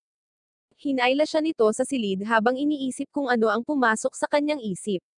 Mukhang nahihiya si Kelly ngunit sinabi niya sa kanya na hindi niya maitali ang kanyang damit. Kaya tinulungan siya ni Rudy, at nagpasalamat siya sa kanya, ipinaliwanag na gusto niyang sorpresahin ang kanyang kapatid ng tsaa. Handa nang umalis si Rudy, ngunit may isa pang kahilingan si Kelly para sa kanya. Siya ay kinakabahan at ibinahagi na siya ay humanga sa kanyang talumpati sa ball, na gustong sabihin sa iba kung ano ang gusto niya. Nagtataka si Rudy kung ano ito, at hiniling ni Kelly na huwag tumawa. Wala siyang malaking layunin ngunit ayaw niyang nakasandal lang palagi sa kanyang kapatid. Kaya mas gusto niyang igiit ang sarili. Ipinaliwanag niya na hindi siya nag-aalala kapag ang kanyang kapatid ay nasa paligid, kaya palagi siyang nagkakamali nang wala siya. Palaging pinoprotektahan siya ni Nelia mula pagkabata, kaya iniisip ni Kelly na kaya niya ang anumang bagay, at ganoon din sa mga laban na sinusuportahan lang niya ang kanyang kapatid mula sa likuran. Akala ni Rudy ay dahil magaling siya sa magic, pero ipinaliwanag ni Kelly na magaling din si Nelia pero pinili niyang lumaban ng malapitan. Sinabi niya sa kanya na kapag sila ay nagsasama, si Nelia ang palaging nangingibabaw na personalidad, kaya hindi siya lumaban sa kanyang sarili noon. Naiintindihan ni Rudy kung bakit gusto niyang makipag-usap sa kanya, napagtanto kung gaano kahirap sabihin ang isang hiling na maging mas independyente kapag napakalapit niya sa kanyang kapatid. Kaya tiniyak niya sa kanya na maaasahan niya ito, at nasa sabik si Kelly dito, ngunit nawalan siya ng balanse at nahulog. Biglang nagpakita si Nelia sa silid, nakita si Kelly sa kama kasama si Rudy, at nagalit sa kanya. Sinubukan ni Rudy na magpaliwanag, ngunit nagpasya siyang makipag-usap sa rooftop sa labas. Sinabi sa kanya ni Nelia na hindi niya kailangang maging maingat. Itutulak sana niya ito palabas ng rooftop kung ibang tao iyon, ngunit alam niyang naiintindihan niya kung ano ang pakiramdam ng magkaroon ng isang nakababatang kapatid na babae, kaya nagkunwari lang siya para makapag-usap sila. Tinanong ni Nelia kung nasabi na ba niya sa kanya ang tungkol sa kanyang mga magulang, at sa palagay ni Rudy ay pinabayaan sila ng kanilang mga magulang, ngunit ipinaliwanag ni Nelia na ang kanilang mga magulang ay mapang-abuso, kaya sila ay tumakas. Masama ang loob ng kanilang ama, kaya mahirap para kay Kelly na makipag-usap ng normal sa isang lalaki. Kaya naman gusto niya itong kausapin dahil gusto niyang protektahan si Kelly, hanggang sa madala siya nito sa lugar kung saan siya tunay na magiging masaya. Inamin ni Rudy na sa tingin ni Kelly ay kaya niya ang anumang bagay, ngunit hindi niya iniisip dahil nawawalan siya ng cool pagdating kay Kelly, ngunit ipinaalala niya sa kanya na siya ang huling taong makakapagsabi niyan. Ngumiti si Nelia at nagpasalamat sa pakikinig sa kanya, habang tinitiyak ni Rudy na maaari niyang pag-usapan ang anumang bagay sa kanya. Kinabukasan, tumungo sila sa labyrinth ngunit nauna na pala doon ang kambal. Ipinaliwanag nila na inihatid sila sa ika-49 na palapag, kaya ngayon ay magagamit na ni Kelly ang dungeon walk para tumalon sa ibang palapag. Sa palagay niya, pinakamahusay na dalhin sila sa ika-45 palapag upang sukatin ang lakas ng mga halimaw. Habang iniulat ni Nelia na nakakalap din siya ng impormasyon, ipinaliwanag niya na ang dalawang clan ay gumamit ng mga partido na nakatuon sa bilis na may 4 na umaatake. Ang bawat palapag ay maraming halimaw na nagdudulot ng mga status effect, kaya nasa sabik si Rudy na maging imyon sa kanila. Nakikita ito ni Nika na medyo challenging, ngunit nagpasya silang gawin ang lahat upang masakop ang ika-51 palapag. Nag-iisip sila ng isang diskarte, habang ipinapahayag ni Kelly na gusto niyang magbigay ng mga utos sa panahon ng labanan. Naalala ni Rudy ang kanilang pag-uusap at sumang-ayon, habang si Nelia ay tila nagulat. Pumunta sila sa ika-55 palapag at lumakad hanggang sa makarating sila sa isang sanggang daan. Nang mapansin ni Marlon na may malapit na halimaw, naramdaman din ito ni Rudy at ipinaliwanag ni Marlon na dahil siya ang manager ng Avanchal Labyrinth. Ipinaliwanag niya na ang parehong landas ay humahantong sa parehong punto, ngunit pinapayagan silang tambangan mula sa likuran sa isang pincer attack. kaya't nakikipag-ugnayan sila sa isang mapanlinlang na guardian. Biglang may nagpakita na dalawang halimaw, at tinuya sila ni Rudy. Nakatanggap siya ng isang poison attack ngunit immune siya at inaatake ang nilalang. Umaatake din ang Black Owl, ngunit nagawa niyang itaboy ito habang tinatapos ni Marlon ang halimaw. Ang isa pang Black Owl ay nagpakita, at si Nelia ay namamahala upang protektahan ang kanyang kapatid na babae. Marami pa sa kanila ang lumalapit, ngunit ipinaliwanag ni Kelly na hindi nila kailangang makipaglaban. Naiintindihan ito ni Rudy, kaya gumamit siya ng kumikislap na Magic Stone. Sumulong sila, at pinuri ni Nika ang mga utos ni Kelly. Inamin niya na ginagawa niya ang lahat habang nagtataka namang nakatingin sa kanya si Nelia. Napagtanto din ni Nika na ngayon ay maaari niyang piliin kung hahayaan, or hindi na sisipsipin ni Rudy ang kanyang pinsala, kaya naisip ni Marla na ang pakikipaglaban niya sa kanya ay nagpalakas kay Rudy, at pinuri niya si Rudy dahil kakaunti ang mga tank na maaaring makaakit ng atensyon ng maraming halimaw. Pinupuri rin siya ng iba, at iminumungkahi ni Marla na natutunan niya ang kasanayan sa pagpapagaling sa sarili ngunit nagulat na hindi alam ng mga tao ang kakayahan na ito. Tinanong ni Rudy kung hindi siya tao, at napagtanto ng partido na kaunti lang ang alam nila tungkol kay Marlon. Si Marlon ay mukhang seryoso at ipinahayag na siya ay talagang isang demonoid. Nagulat si Rudy nang malaman na mayroon ding mga demonoid sa mga tao at demi-human na mga tao, at na sila ay tapat sa isang demonyo. Nagagawa ni Marlon na pamahalaan ang labyrinth dahil siya ay isang demonoid, at ipinahayag na sila ay nilikha ng isang demonyo upang sirain ang mundo. Ngunit nabigla rito si Nika dahil akala nila ang mga labyrinth ay nilikha ng Diyos para bigyan sila ng mga bagay. Hindi maintindihan ni Marlon kung saan nanggaling ang kwentong iyon, ngunit nagbabala siya na dapat ding pamahalaan ng isang demonoid ang labyrinth na ito. Kaya sinabihan niya si Rudy na mag-ingat.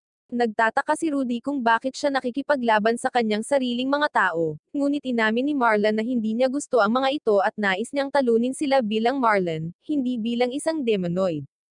Humihingi siya ng paumanhin sa pagsali niya sa party para sa personal na dahilan, pero hindi ito pinansin ni Rudy at kaibigan pa rin ang tingin niya sa kanya.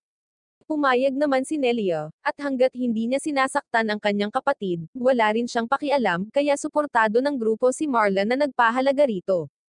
Nagpa siya si Kelly na baguhin ang paksa upang pag-usapan ang mga halimaw sa ika-50 palapag. Sumang-ayon si Rudy, kaya nagpatuloy siya sa pagset ng kanilang diskarte. Sumulong sila sa labyrinth hanggang sa maabot nila ang ika-50 palapag, at nagpakita ang isang bone dragon. Tinutuya ni Rudy ang halimaw, at nakita namin na nagpa siya si Kelly na siya ang manguna upang pigilan ang iba na makakuha ng mga status effect, habang sina Nelia at Marlon ay umaatake sa labas ng hanay at iminumungkahi na i-enchant ang kanilang mga sandata ng apoy dahil ito ang kahinaan ng dragon. Si Rudy ay patuloy na pinipigilan ang mga pag-atake at inilalayo ang atensyon ng dragon mula sa iba, habang sina Marlon at Nelia ay hinahampas ito. Ngunit biglang, naglulunsad ang dragon ng isang pag-atake sa lugar na tinamaan sina Nelia at Marlon. Nagkakaroon sila ng poison effect, kaya mabilis silang pinagaling ni Nalina at Nika habang si Rudy ay ginulo ang dragon, at si Kelly ay gumagamit ng fire spell. Muling tinutuya ni Rudy ang dragon, na gumagamit ng sludge attack sa kanya, na nagpapabigat sa kanyang kalasag. Tumawag siya ng water spell para mahugasan ang putik, at tinulungan siya ni Nika.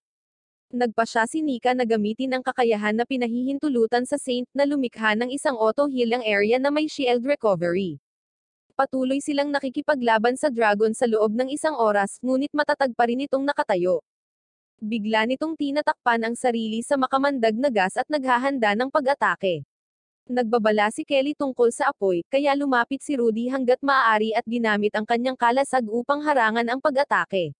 Muli niyang ginagamit ang kanyang provoke spell habang nagpapakawala ang dragon ng sunod-sunod na pag-atake. Nakakaubos ito ng 5,000 puntos mula sa kalasag ni Rudy, kaya nagmamadali siyang pumunta sa auto-healing area.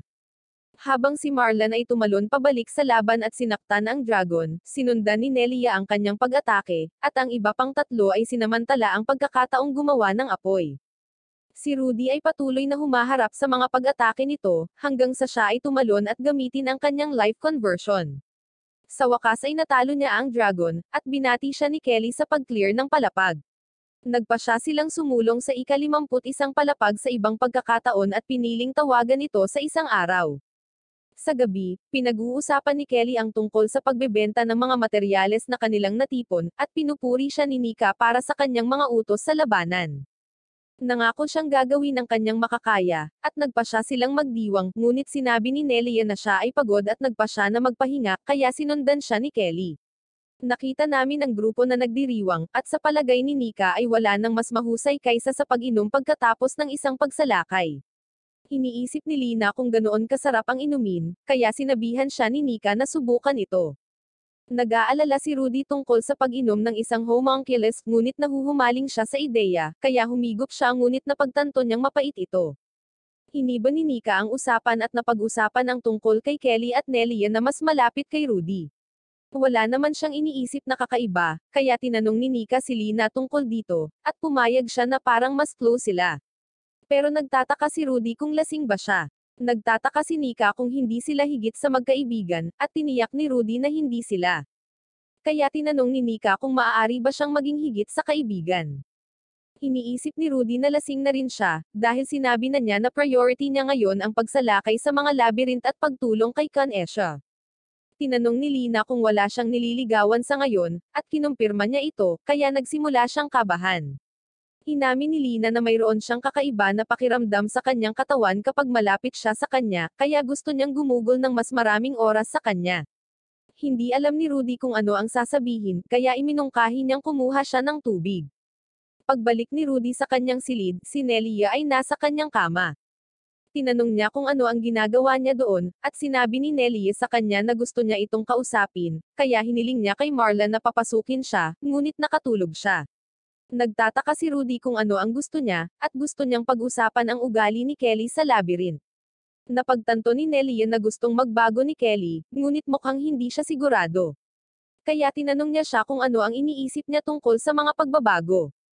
Inamin ni Rudy na hindi niya gusto ang pagbabago, lalo na sa nayon ng Avoncha.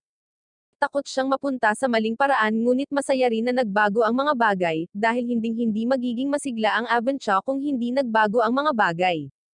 Kaya marahil ang pinakamahusay na paraan ay upang makahanap ng isang bagay na masisiyahan sa pagbabago.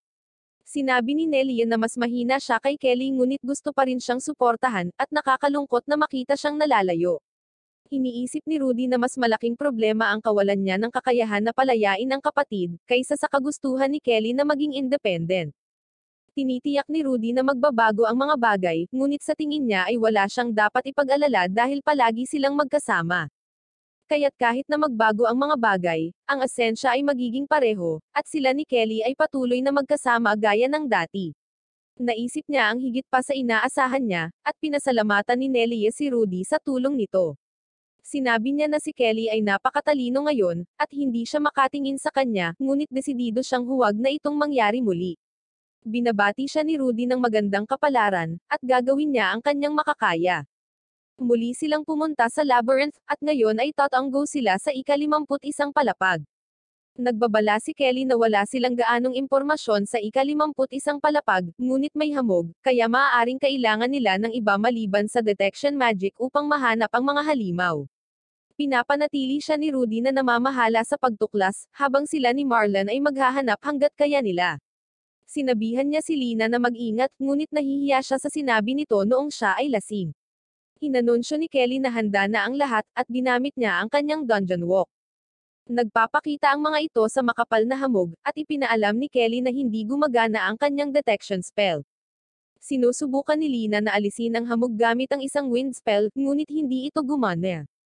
Ipinaliwanag ni Marla na ang hamog ay gawa sa mana.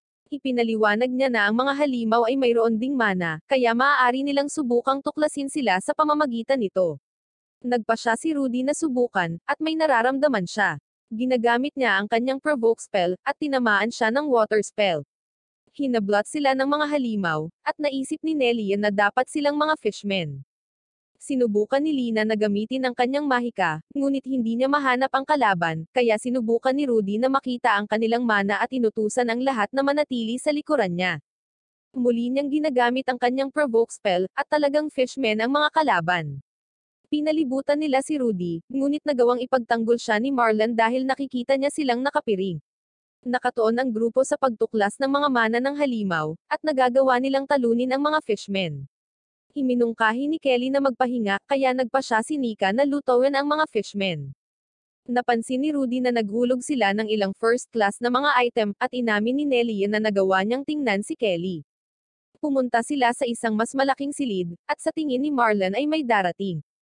Nagpapakita ang isang bilog, at isang madilim na kalansay ang lumabas mula rito.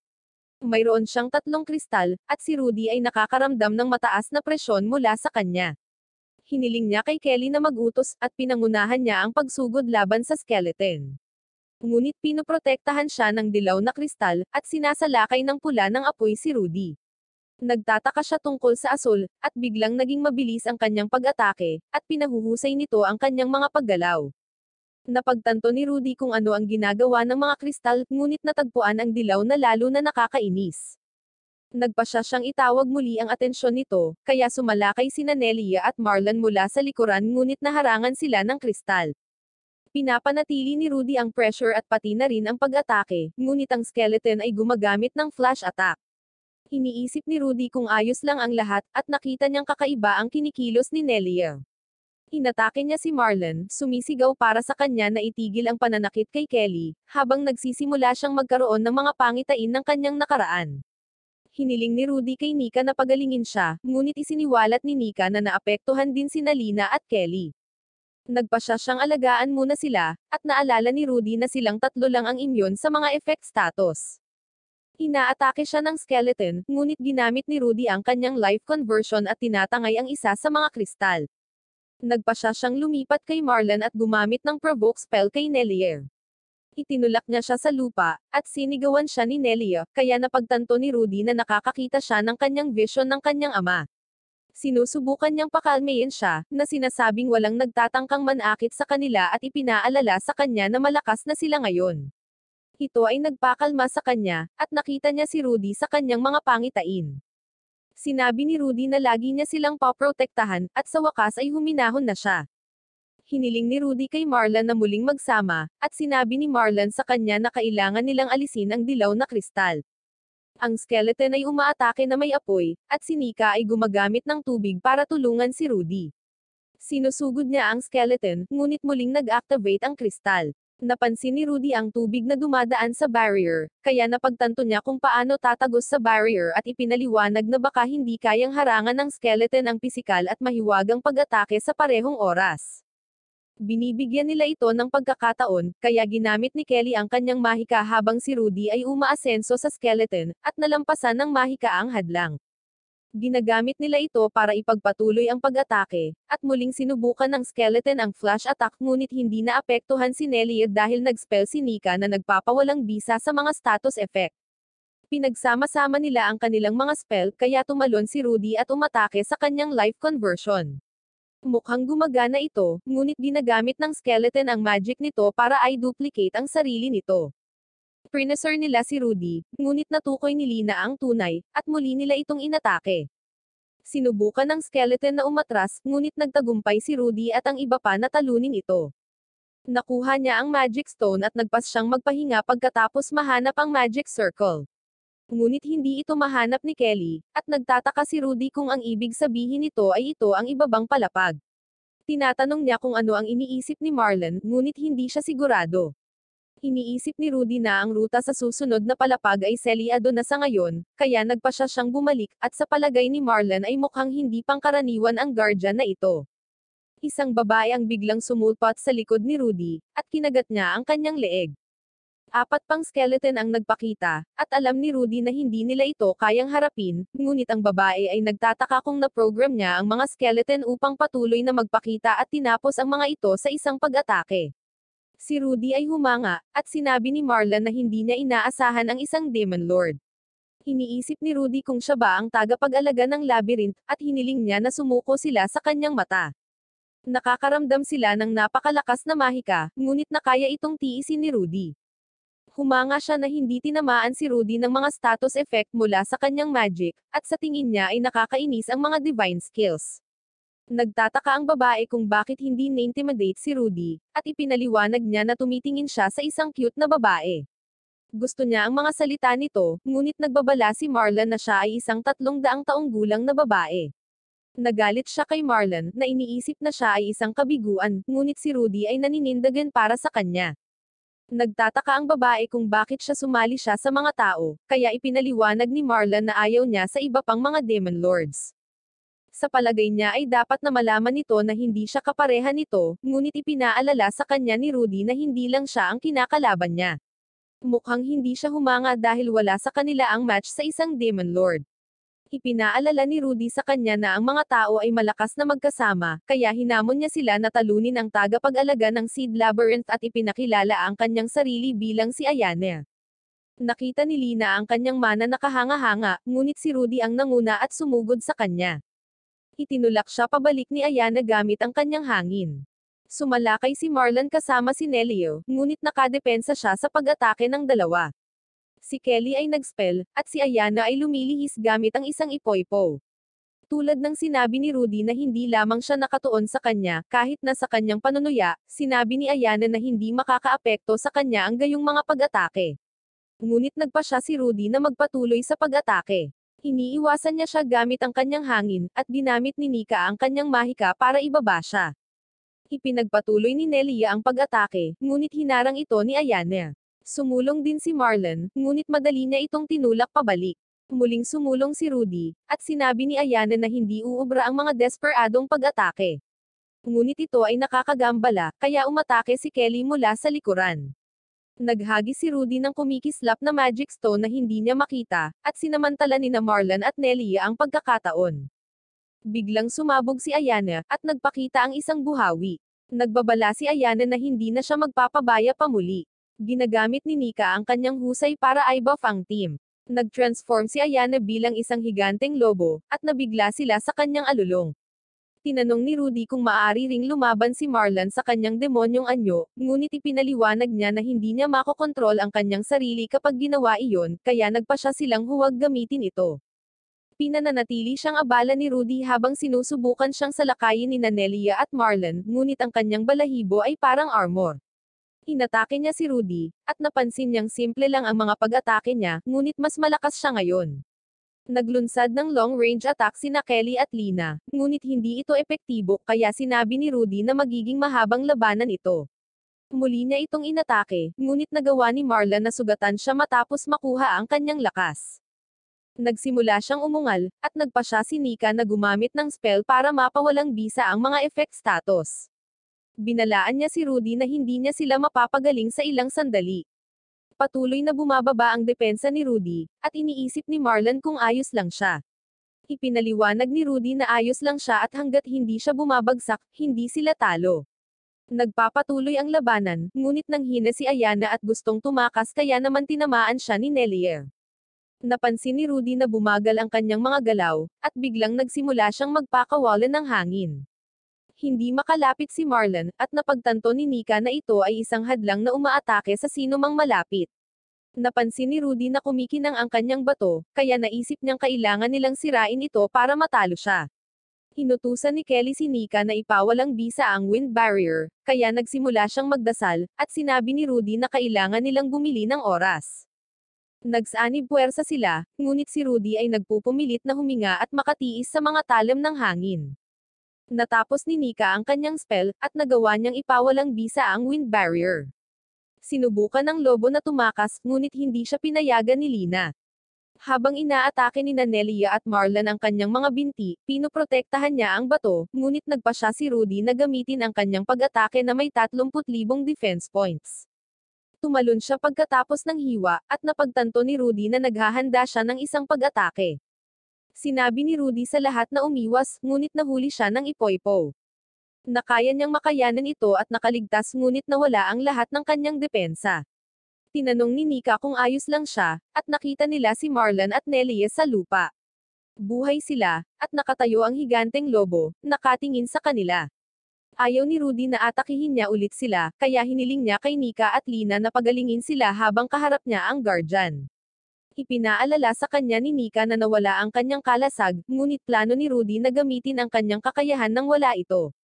Nagpa siya silang magtiwala sa kanya, at umamin si Rudy, na iniisip na tungkulin niyang protektahan ang lahat matapos silang hayaang samahan siya sa labyrinth. Hinatake siya nito, at sa pagkakataong ito ay nakaramdam si Rudy ng sakit sa buong katawan. Sinubukan ni Ayana na gamitin ang kanyang mahika, ngunit siya ay masyadong mahina. Ngunit hindi na rin siya makatagal at sa tingin niya ay kailangan na nilang umatras. Sinabi ni Kelly na kaya pa niyang lumaban, at hiniling niya kina Nika at Lina na maghanda dahil siya na ang aatake ngayon. Nagtataka si Rudy sa kanyang ginagawa, kaya ipinahayag ni Kelly na gusto niyang ipagpatuloy ang pakikipaglaban. Iniisip ni Rudy na siya ay nawala na sa kanyang isipan, ngunit nagpa siya silang magpatuloy. Si Rudy ay hindi maaaring magpatuloy sa pagkuha ng mga hit ng walang pagtatanggol, at si Nika ang nag-aalaga sa kanya. Ang pagsasanib ay handa na, at si Kelly ay patuloy na sumusugod laban dito. Napansin ni Rudy na may pareho siya ng bilis ng kontrolin din ito ni Nelio, ngunit predictable ang kanyang mga galaw. Ipinaliwanag ni Kelly na hindi pa rin siya sanay sa katawan, ngunit naisip ni Rudy na dapat siyang gumawa ng sarili niyang paraan ng pakikipaglaban. Ipinaliwanag niya na tatangkehin niya ang pag-atake hanggang sa masanay siya. Alam ni Rudy na wala silang oras na iyon, ngunit hindi siya maaaring magreklamo kapag binibigay ng lahat ang kanilang makakaya. Itinulak siya sa malayo at hindi na makatanggap ng anumang pag-atake. Nakita niya si Marlon at naalala niya kung paano niya ginagamit ang kanyang mana bilang isang kalasag, kaya nagpa siya siyang subukan iyon, lumikha ng isang kalasag sa huling segundo. Sinubukan niyang gamitin ang lahat ng mana sa kanyang katawan at nalaman niyang nabawasan na ang sakit. Nagawa niyang harangan ang isa pang pag-atake, at hinampins ni Kelly ang kalaban ng kanyang espada. Napansin ni Rudy ang kanyang espada na may 4 na elemento habang ginagamit niya ang lahat ng ito ng sabay-sabay, at inihatid ang huling atake. Natalo si Ayana, at nasalo ni Rudy si Kelly. Pinasalamatan niya ito para sa kanyang tulong, at ipinaliwanag ni Kelly na hindi lang siya ang may gawa nito. Natapos ang pagsasanib, at pinapahinga sila ni Rudy. Tinanong niya si Ayana kung gusto pa nitong ipagpatuloy ang laban, ngunit sinabi nitong hindi siya makagalaw. Nagtataka si Rudy kung mayroon siyang magic stone na nagbibigay ng mga kahilingan, kaya binigay niya ito sa kanya. Iniisip niya kung tatapusin siya nito, ngunit gustong malaman ni Rudy kung ilang Demon Lord ang mayroon at kung ano ang kanilang mga layunin. Hindi sigurado si Ayana sa bilang, ngunit laro lang ang lahat para makita kung kaya nilang sirain ang mundong ito. Nagtanong si Rudy tungkol sa kanyang relasyon sa mga tao, ngunit hindi niya naiintindihan ang tanong, kaya hiniling ni Rudy sa kanya na tulungan sila dahil kailangan niya ng malalakas na kakampi laban sa mga demonyo. Inamin ni Ayana na hindi siya naka-attach sa titulong Demon Lord, kaya tinanggap niya ang proposal nito. Nagpa siya si Rudy na bumalik ngunit sinabi ni Ayana na kailangan niyang buhatin siya. Ni-recruit nila ang Guardian Ayana, at pagkatapos nito, gaganapin ang ball ng clan. Inanunsyo ni Rudy na nasakop nila ang Labyrinth na nakamit ang isang alyansa sa 2 pang clan. Bumalik sila sa Avencha, at na-miss ni Rudy si Kanesha. Sinamantala ni Kelly ang pagkakataon habang ang iba ay natutulog para kausapin si Rudy, at pasalamatan siya sa ginawa niya sa Labyrinth at binibigyan siya nito ng kiss. Nagulat si Rudy, pero nakatulog ulit si Kelly. Nagpa siya siyang magtanong tungkol dito sa ibang pagkakataon, ngunit biglang narinig niya ang boses ni Nelia, at nagpasalamat din ito sa kanya. Dumating sila sa Avencha, at ibinigay ni Rudy ang bato kay Kanesha. Ginagamit niya ito, at pakiramdam niya ay gumaan ang kanyang katawan. Nagpasalamat din siya kay Ayana, at nangako siyang ipaghahanda siya ng lahat ng uri ng pagkain. Nagbigay si Kanesha ng listahan ng mga kahilingan kay Rudy, at nagulat siya na makatanggap ng napakaraming petisyon mula sa mga residente. Mabilis ang pag-unlad ng bayan, at nakahinga siya ng maluwag sa pakikipag-alyansa sa 2 pang clan. Biglang nagmamadali si Nika patungo sa kanya, at ipinakita niya ang isang nasugatang babae na isang homunculus tulad ni Lina. Nagising siya at humingi ng tulong sa kanila. Sinabi niya sa kanila na ang kanyang mga kaibigan ay inatake sa kagubatan, kaya nagpa siya sina Nika at Rudy na mag-imbestiga. Gusto na ring sumama ni Lina, ngunit pinigilan siya ni Rudy at naisip niyang mas mabuting manatili siya at gamutin ang mga sugat ng babae.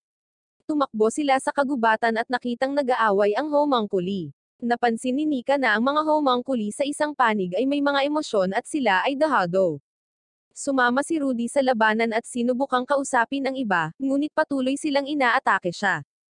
Tinulak niya sila pabalik at ipinaliwanag na humingi ng tulong sa kanya ang isang babae, kaya tinanong niya kung kaibigan nila siya. Ang iba ay patuloy na sumusugod sa kanya, at sinabi ng isang babae na nagngangalang Salma, na kaibigan sila ng babae na nakilala niya. Nagtanong si Rudy tungkol sa mga umaatake sa kanya, at natuklasan niya na sila ay combat homunculi mula sa kaharian ng Bronchi, ang bansang tinakasan ni Lina. Hiniling ni Rudy kay Nika na alagaan sila, kaya ginamit niya ang kanyang pagpapagaling. Nakita namin si Ayana na pinapanood sila, at sa tingin niya ay nagiging kawili-wili ang mga bagay. Iniisip ni Rudy kung mayroon silang emosyon, at ipinaliwanag ni Salma na wala silang nararamdaman, sumusunod lang sila sa utos para lipulin ang mga nakatakas. Kailangang talunin sila ni Rudy, ngunit hindi niya magawa dahil baka matulad sila kay Lina. Nagpakita si Ayana at nagtataka kung hindi siya makakaatake, kaya ipinaliwanag niya na para silang mga puppet ngayon. Iniisip ni Rudy na siya ay may cold attitude ngunit alam niyang sinabi niya ito para hindi siya makonsensya sa pakikipaglaban sa kanila. Ipinagtanggol niya ang mga pag-atake ngunit nakita niyang sumusugod muli ang mga ito kahit na nawalan ng braso. Tumalon sila para atakihin siya, kaya nabasag ni Rudy ang kanilang mga magic stone, at nagkawatak-watak sila. Mas marami sa kanila ang lumalabas, ngunit magagamit na ni Rudy ang mana ngayon, at ginagamit niya ito para mapahusay ang kanyang mga galaw. Kaya nagawa niyang talunin ang mga ito, habang sinasabi sa kanya ni Nika na tapos na niyang pagalingin ang lahat. Ipinaliwanag ni Rudy na humingi ng tulong sa kanya ang kanilang kaibigan, kaya pinakiusapan niya itong samahan siya. Sa tingin niya ay minamaltrato sila ng mga tao, kaya maaaring tumanggi sila. Inamin ni Salma na galit siya sa mga tao, ngunit wala silang mapupuntahan, kaya pumayag siyang sundan siya. Dinala nila sila sa clan house, at iniisip ni Nika kung ano ang susunod nilang gagawin. Sa palagay niya ay dapat nilang ipaalam sa lokal na chief, or hindi nila mapoprotektahan ang mga ito. Nagpakita ang babae kanina, at ipinakilala niya ang kanyang sarili bilang Fiona. Nagpasalamat siya sa kanya para sa tulong at humiling na sumali sa kanilang pulong, iniisip na mas madaling ipaliwanag ang sitwasyon kung naroon siya. Binabalaan siya ni Rudy na baka matakot sila sa kanya.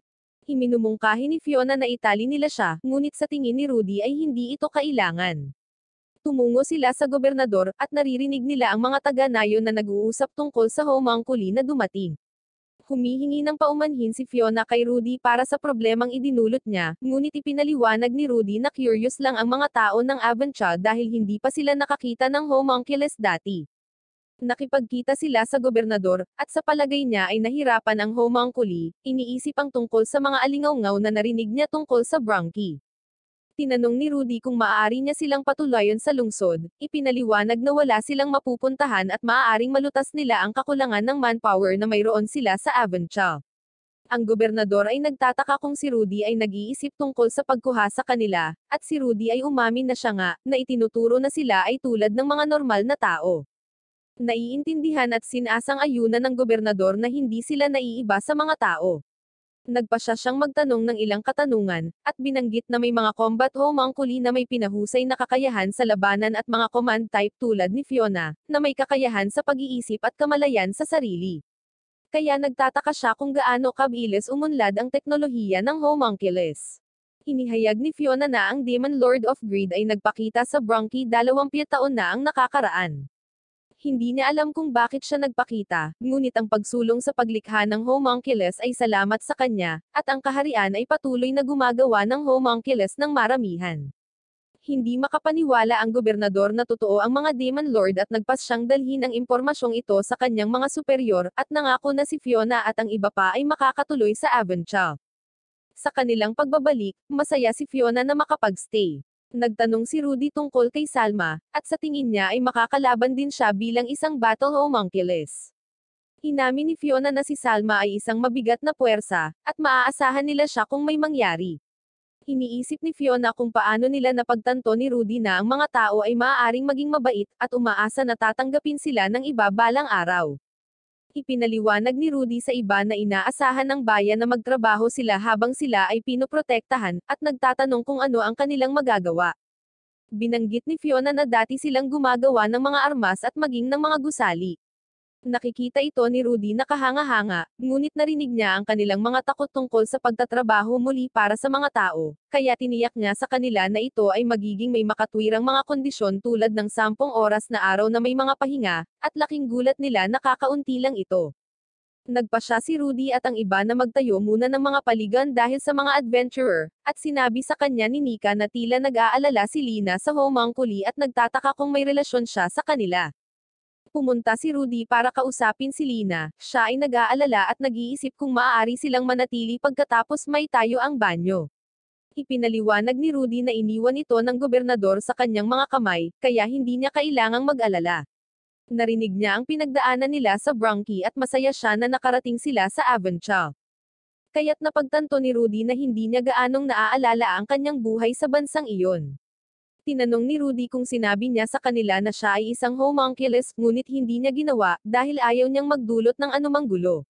Nagpasya si Lina na sabihin sa kanila kapag hindi na natakot ang mga taong bayan, kaya gagawin niya ang lahat para mabuhay sila ng maayos. Hanggang doon, sigurado si Rudy na magagawa niya ito at masaya siya na natagpuan siya. Kaya naging emosyonal si Lina at nagpasalamat sa kanya mula sa kaibuturan ng kanyang puso. Pinuntahan ni Rudy si Ayane, at mukhang masaya siyang makita siya, ngunit mabilis niya itong ibinaba. Sinabi sa kanya ni Ayane na nagtuturo siya ng magic ngayon dahil marami siyang libreng oras. Kaya iminungkahi ni Rudy na tumulong siya sa pagtatayo ng lungsod, ngunit ipinaliwanag ni Ayane na ginagawa lamang niya ang kawili-wili at iniisip na makakatulong ang homunculi sa lungsod.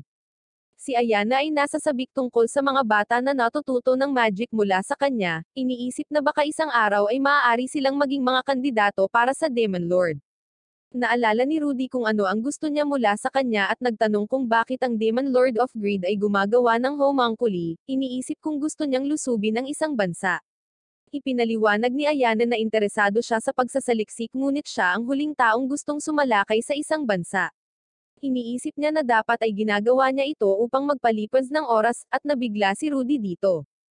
Ipinaliwanag ni Ayana na ang mga Demon Lords ay walang mga lifespan, at sila ay isinilang na muli nang wala ang kanilang mga alaala pagkatapos nilang masawi.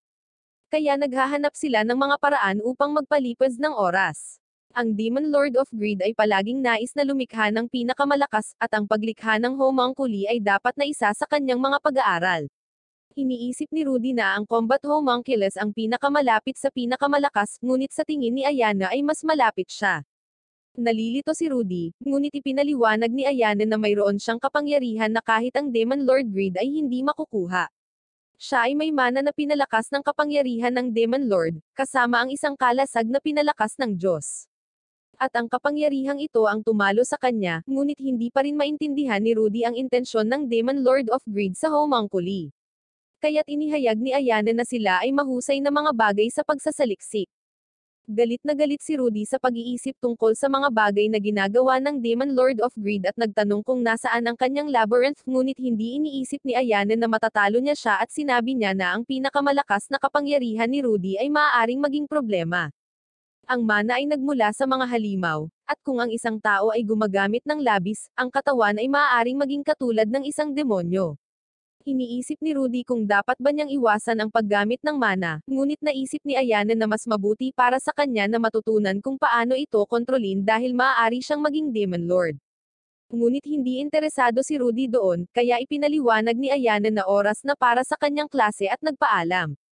Iniisip ni Rudy na dapat siyang lumakas upang harapin ang greed, habang nagpapakita ang isang purple glow, at biglang narinig ni Rudy na may nagsasalita sa kanyang ulo.